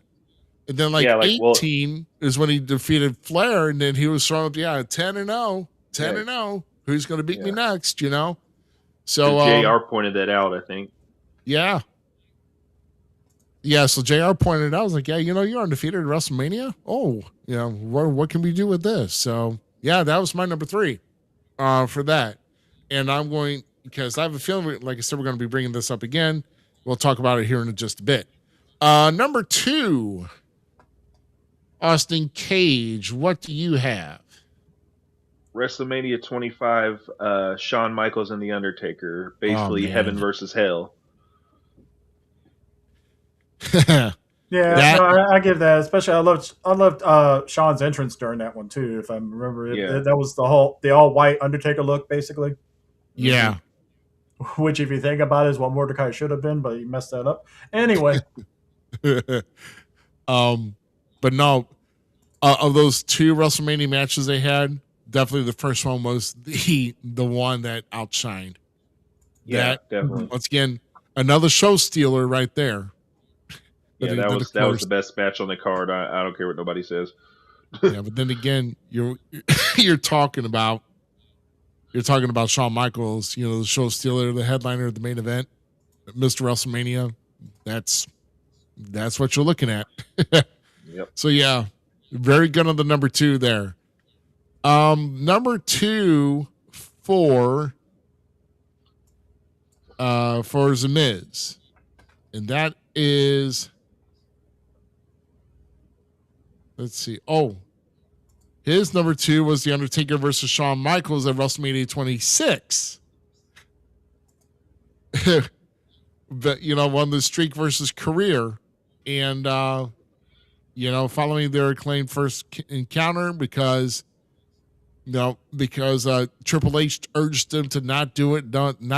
He told him he couldn't do it, and he ended up doing the match anyway. And Shawn lost that night, of course, and had to retire. So Undertaker, Shawn Michaels, WrestleMania 26. That was Zmiz's number 2 on the all-time storyline builds. And like I said, another great story if you want to watch all through that. You know, they had the World Tag Team titles at that time with DX, and then the DX kind of split off at that point after that. Yeah. Let's see. A GQ, I didn't get to you at number 2 yet. So again, this kind of cuts our conversation short a little bit when I say WrestleMania 3, Hogan and Andre. I mean, we've already mentioned that one and everything. It's like, and I told you when you told me, and it's like, it's not going to be hard for me to pick these out, because most of those I just had to look up 2 of the dates on it, but are the ones I would have thought of. I mean, Hogan and Andre, definitely, especially being Andre's passing to Hogan, and Andre could have been like Hogan has said on many times, Andre didn't like you. He ain't doing nothing for you. As we've heard the stories that Heenan had told about Andre with Warrior, and the whole putting the fist out and all that, him running into it and knocking him out. But Hogan and Andre, I thought, just worldwide acclaim, reported everywhere, build up everywhere and everything. I mean, so 100% the Hogan and Andre, I thought, was number 2. All right. And then so my number 2 is basically, I put a story with combined WrestleManias all together with this, because it was Cody coming over from it all started after WrestleMania 38, where he started his story build, won the Royal Rumble in 2023, gets to face Roman, gets cheated out by Solo, loses the match, has to start over again. And then we're going at this again. He wins the Rumble again in 2024. And then gets to WrestleMania 40. So to me, it's Cody Rhodes taking 2 years to finish his story to get the undisputed WWE Championship, ending the 1,316-day reign of Roman Reigns. The whole feud between Cody and the Bloodline throughout those entire 2 years, probably one of the longest stories you will ever see in wrestling history toward one goal, in my opinion. But that's my number 2 all through that. And like I said, this really picked up, after the TKO build and whenever Rock was involved and everything else. It was really hot at that point with TKO and then Rock getting involved with this Bloodline and everything else. I mean, it was fire. And then, like I said, it's the build to that with I really missed the old Bloodline with Cody taking that, still taking the risk and doing what he could to win the title. To me, it was probably one of the best stories ever told toward WrestleMania. So that's my number 2 with that. Now, with number 1, I'm going to start with Zmiz, and his number 1 was my number 5 with the underdog story of Daniel Bryan fighting the Authority and eventually getting that shot at WrestleMania 30 to face Triple H, Randy Orton. Well, he faced Triple H at the beginning, but then had to square off against Randy Orton and Batista in the triple threat for the WWE World Heavyweight Championship and winning that at the end of the night. So 2 big victories for Daniel Bryan at the end. Like I said, big way to kick off the WWE Network. And just a phenomenal show and a phenomenal story that Daniel Bryan had. So that's his number 1. Austin Cage, your number 1. I want to say Zmiz said this for his number 5, but WrestleMania 17, Rock and Austin. Like you said, the whole My Way, and all that. It was just great all around with the build up because they kept going back and forth. One week Rock would get a stunner, and next week Austin got rock bottomed. The beer fight, acting like they were sharing a beer and started fighting each other. Yeah. So, like I said, WrestleMania X7 probably one of the most, at least one of my all-time favorites of in WrestleMania. All-time WrestleManias. I mean, like I said, if I had to choose one to watch, in the 2000s, X7 is one of my favorites. Doing it at the Astrodome in Houston, it was a big show on that. And then so kind of sponging off of that, I will go ahead and do my number 1, which my number 1 is the entire saga between Stone Cold Steve Austin and The Rock, where they met 3 times at WrestleMania. WrestleMania 15 for the WWF Championship, getting the win over The Rock and the Corporation. WrestleMania 17 after Austin came back from injury. In Austin finding a way to get into the title picture, and he wins the title. So, and then of course WrestleMania 19 in Seattle, where Stone Cold, the last 3 moves of the match were taking a rock bottom, and that was Austin's official last match of his career. And like I said, those 2 had a rivalry that story through WrestleMania. It's always one last time. Of course, The Rock coming back. Hollywood Rock was the best. Hollywood Rock was the Yes. best, with no doubt. And No, I agree with that 100% there. and then of course, then Great of course, a entrance month later music though for that one too. yeah, and The of Rock course, a month concerts were later get great. jobbed by Goldberg, but oh And then man, but Forbidden, no, he's gone. that was my number one. So we're gonna let GQ take us home Really? on this Really? Really? with his number one. Really? I mean, I wonder what it's going to be. I really do. I mean, I can't tell what it's going to be. Hold on. You were number one. Who? No. Okay. You were number 12. No. 22, 21. I mean, yeah. Okay. Undertaker's streak. And of 100%. I mean, we've already done talked about it. I mean, that was the longest build. I mean, it was a bad. I just think Roman would have been the better option that he did when he did the job the next year, or put Roman over. I mean, not the job. Anytime Taker lost, it was never a job, though. I'll tell you that. But I think that would have been the better one to give that streak to than Brock. I mean, bottom line. Yeah, definitely. Because, I mean, Brock had nothing to gain, and Roman still has, I ain't going to say his whole future in front of him, but he still had a good amount of his future ahead of him. Brock was basically just showing up not even half the year. But Roman did get a victory with Taker at WrestleMania 33, and that's when we saw the whole, the trench coat and the hat and the ring at the end. After Roman defeated the Undertaker.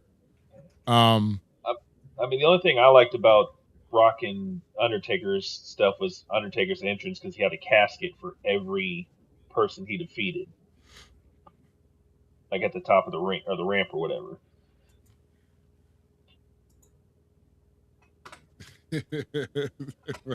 Why not? It's late, so we'll get your $1 later. But he wasn't given a streak that he effing took it. So, yeah. You're not here. It's $2 for you, buddy.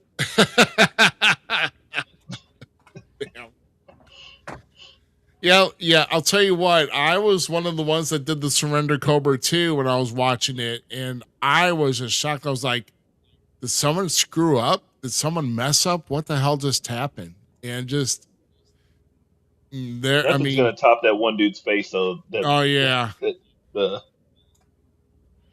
Yeah, he's Brock Lesnar, our Lord and Savior. Shit. Oh man. But I don't know. Brock's gonna be in the picture, I think, for this year's WrestleMania. Probably his gonna be his last one too. I'm almost thinking Brock Lesnar and Obafemi is gonna be at WrestleMania 42. So. But we still got another week to find out where the roads of WrestleMania are going to lead.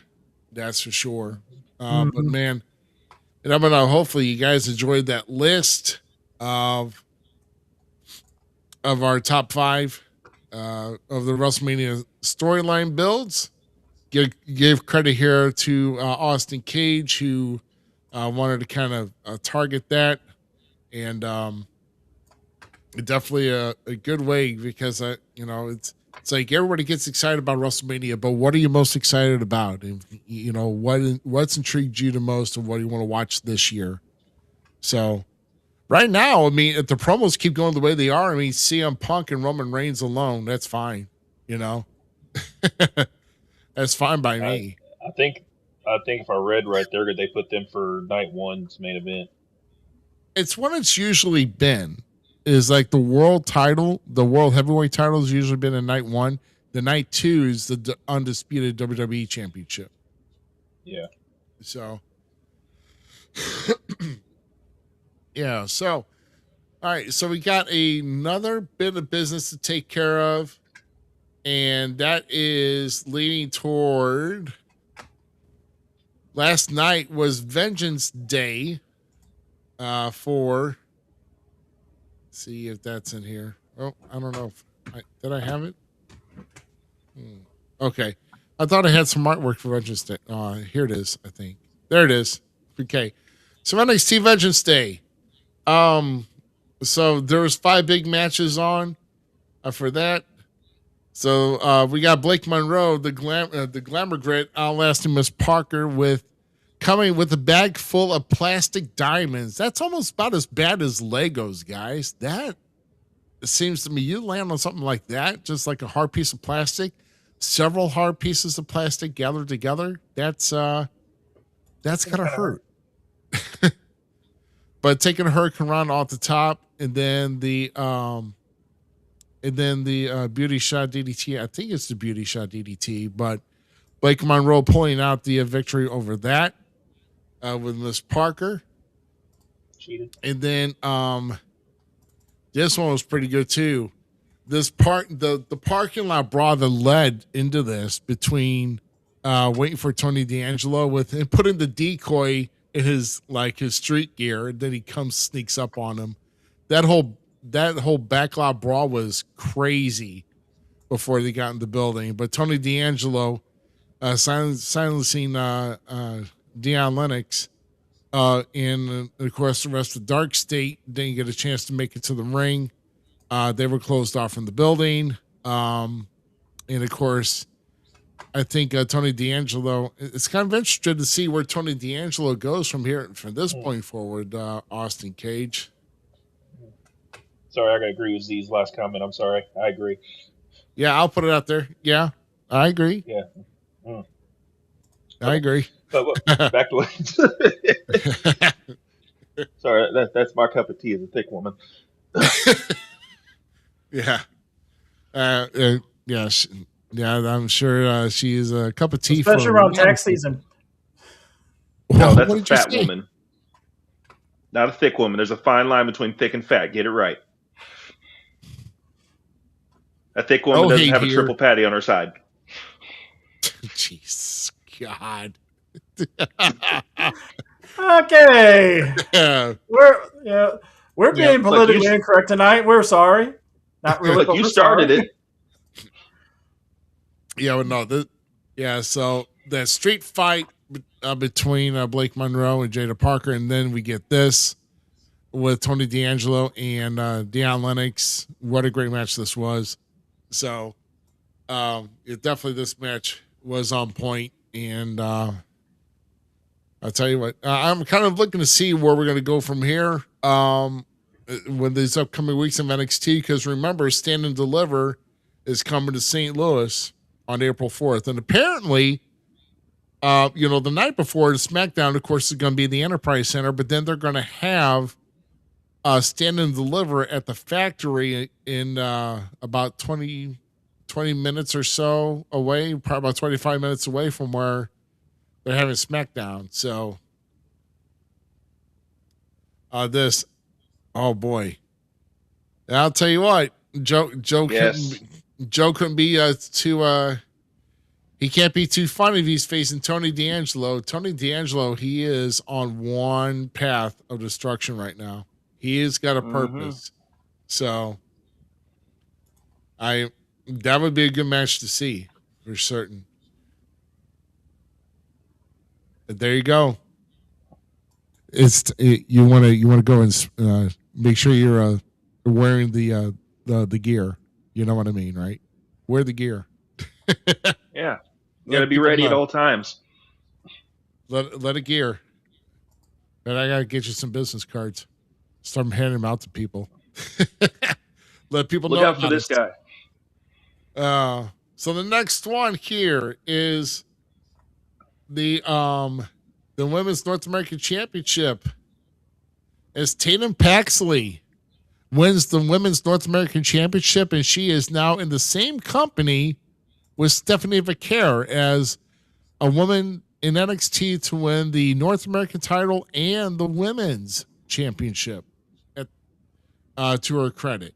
So Tatum Paxley getting the North American Championship win over Izzy Dame. I was kind of surprised at this, but hey, I do love me Tatum Paxley over this. I was kind of wondering how they were going to treat her with her being in the calling and all that back when she had the women's title, but this to me is definitely going to get over with Tatum Paxley hitting that cemetery drive on there, and she actually she hit Sean Spears because he was getting ready to interfere too. So she took on just about everybody in the calling.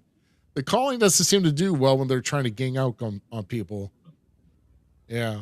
So yeah, I agree. Yeah, this is a wild title change, but this is one of the better matches of the night.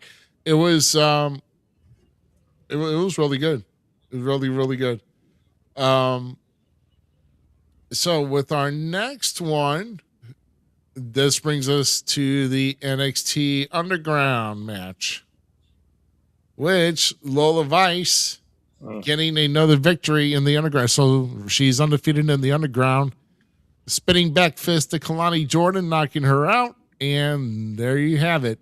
So the women's mixed tag team champion gets a victory. The mixed tag team champion from AAA gets a victory over Kalani Jordan.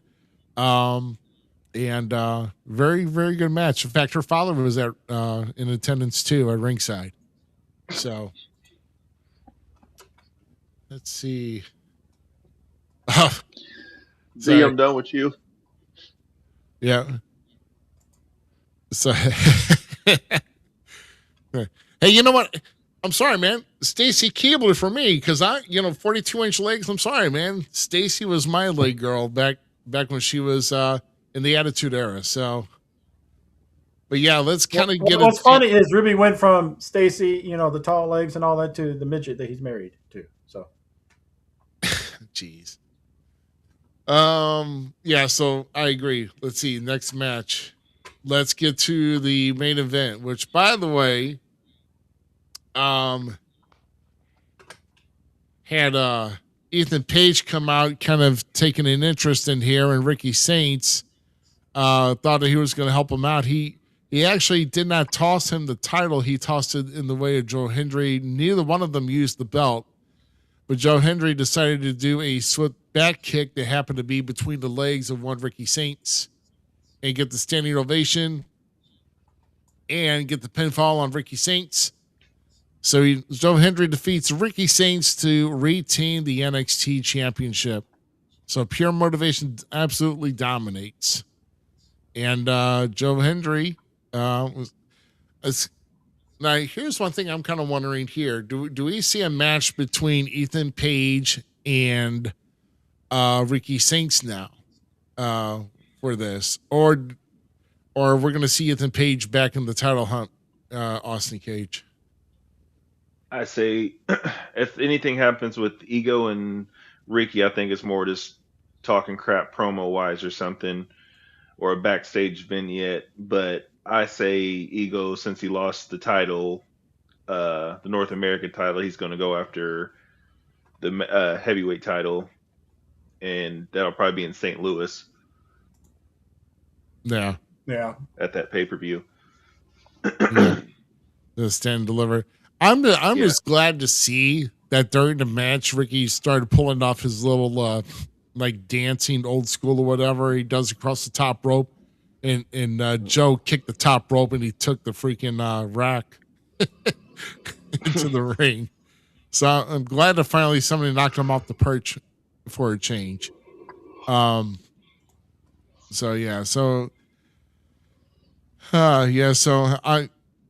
very good pay-per-view overall. Looks like, I think Four Faces won, I think. Yeah. All right. Yeah. Four Faces won. So, yeah, I mean, it was, and by the way, Stand and Deliver, because we were kind of wondering about this, about where they're going to air on Stand and Deliver. Apparently, Stand and Deliver will still be airing on Peacock at that point, because they are advertising it will still be on Peacock. On what, Ruby? Say what now? On what? Say it like you mean it. Oh, Peacock.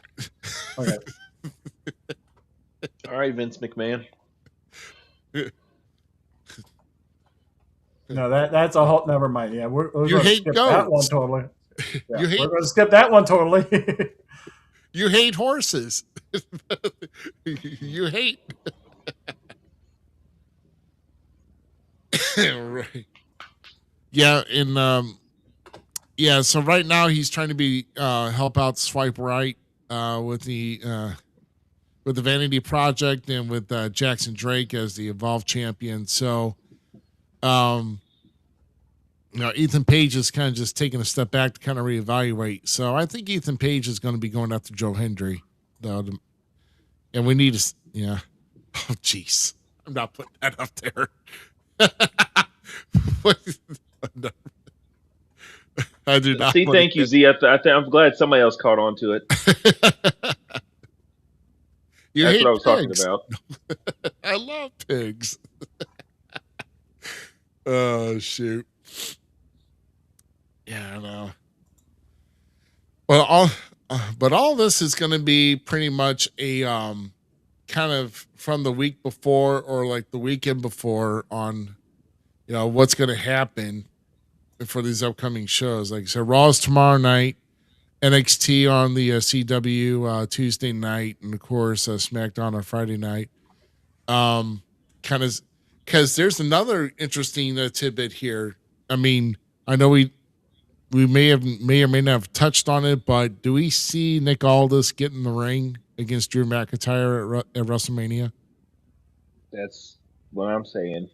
That's what I was referring to earlier. I mean, they've had a couple of faces to faces where people had to break them up. Like at the pay-per-view, it happened twice. So I say yes. Yeah. I mean, it's not like he was like with Adam Pearce, who basically said he was done with wrestling or whatever. So there's a very good chance of that happening. Because, I mean, realistically, with like now we know the main event of WrestleMania is Drew versus Randy, or Randy versus Cody. Drew doesn't have an opponent. Yeah. Very well. Yeah, absolutely. Absolutely. Yeah, so I mean, this coming week, like Raw's gonna be pretty good. Kind of interested to see. Let's see next week. Well, like I said, we're gonna have Jade Cargill and Meechin next on SmackDown. And I guess I don't know. We haven't touched any TNA but I didn't want to kind of go over the time we went because I know we had a little bit of.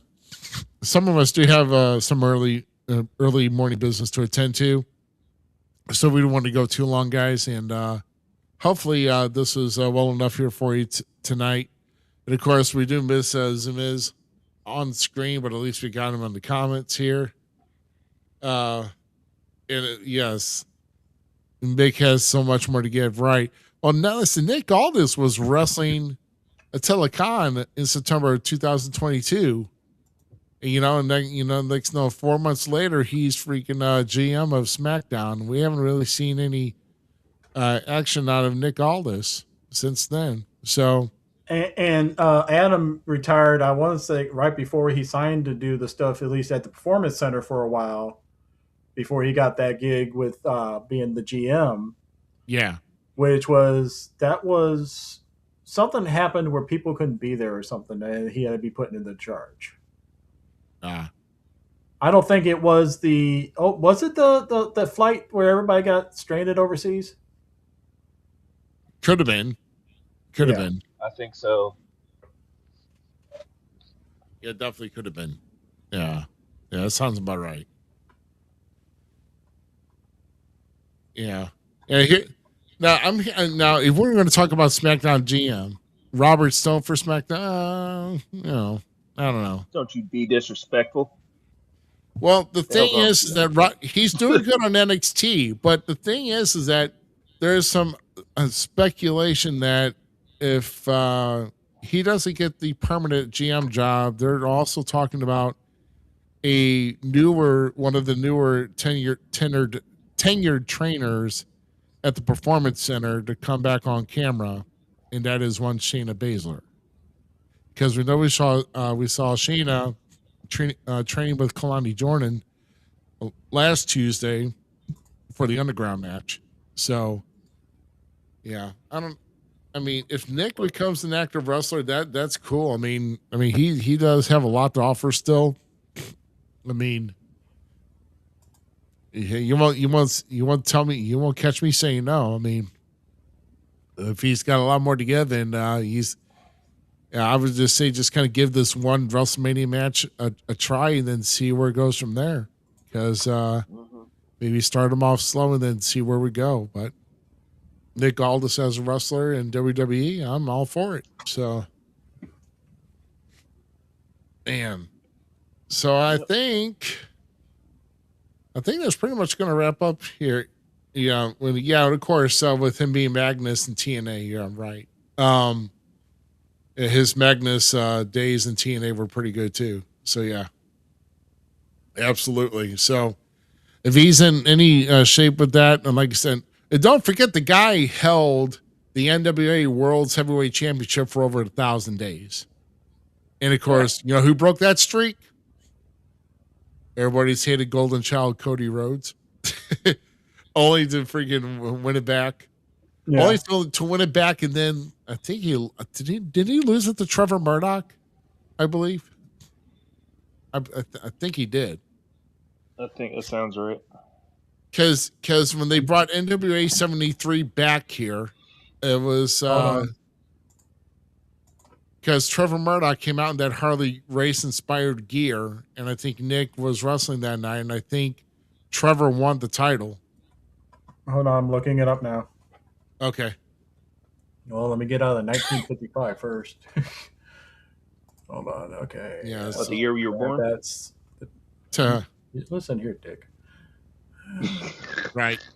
Yeah. So, I mean, he lost it to Cody. He won it back from Cody, but then Nick dropped it again, I believe, to Trevor Murdoch on that NWA 73. Nick Aldis, Cody, Nick Aldis, Trevor. Yep. That's right. Trevor took it off of him. That's correct. And Matt Cardona. Then vacated, then Trevor picked it back up. Tyrus, EC3, Tom Latimer, who we met. Oh, yeah. Yeah. Silas Mason, who we've actually had on our show. Yeah, at the first Fan Fest. About half blitzed off his butt, but still, he was on the show.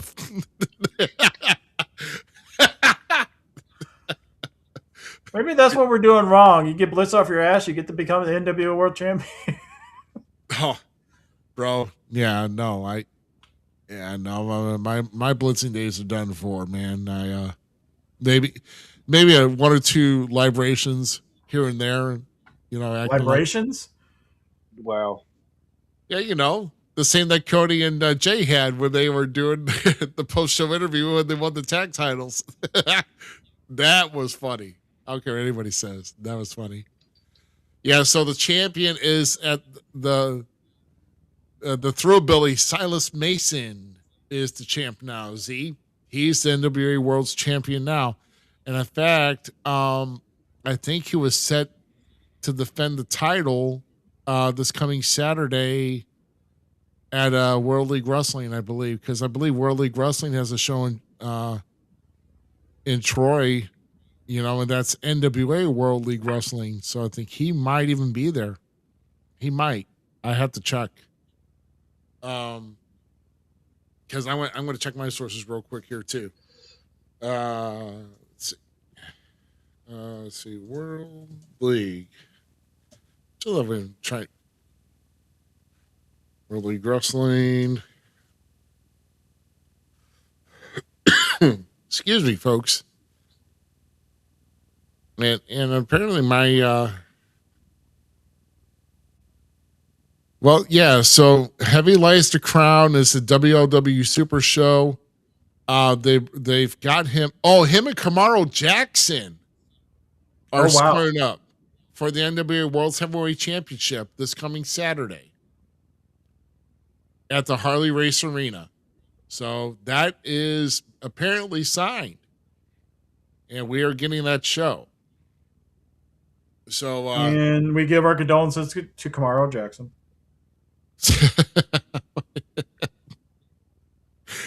Yeah, he's gonna be a tough one to knock off. Yes, it I sounds mean, Mason I've Kamara already Jackson. seen what happened to Curtis Wild over the weekend because of Well, that's Attila Attila Khan. So, Khan, but yeah, I know.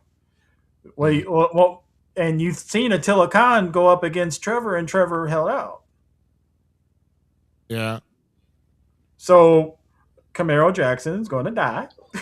Just saying. I mean, I don't know. Kamaro's a tough dude. He is a tough dude. So I think it's going to be a good, entertaining match.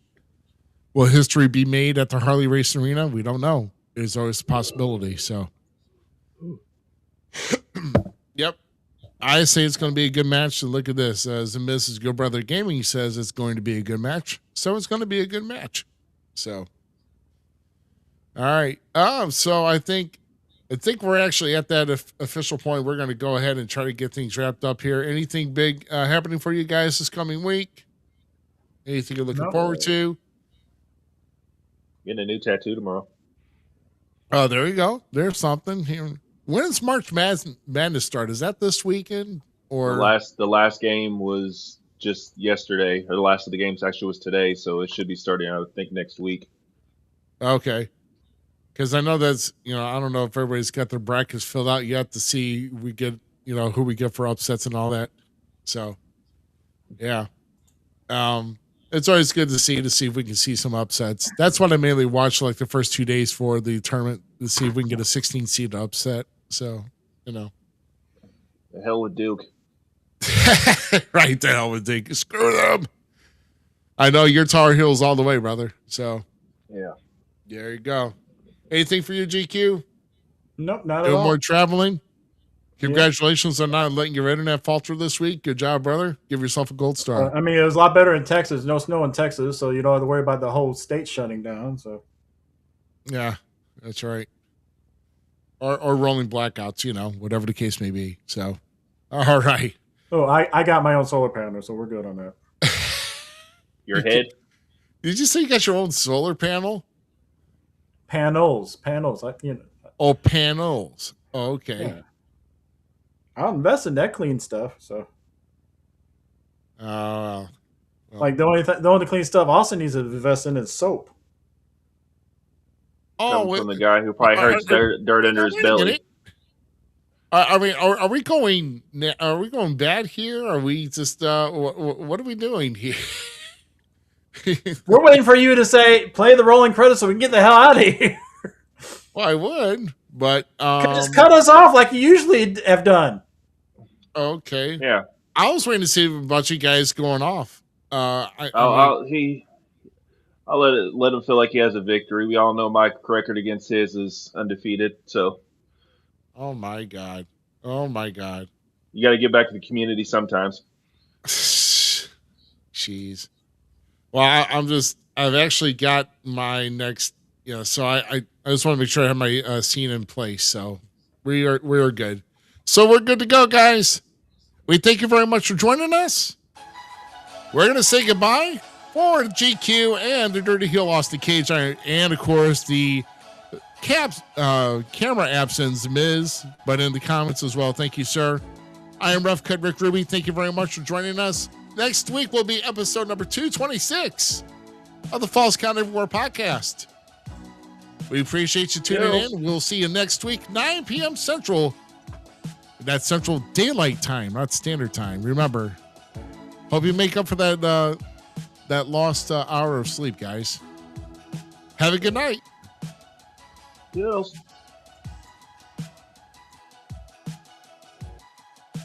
See, everybody's wanting water because they're thirsty. Jeez.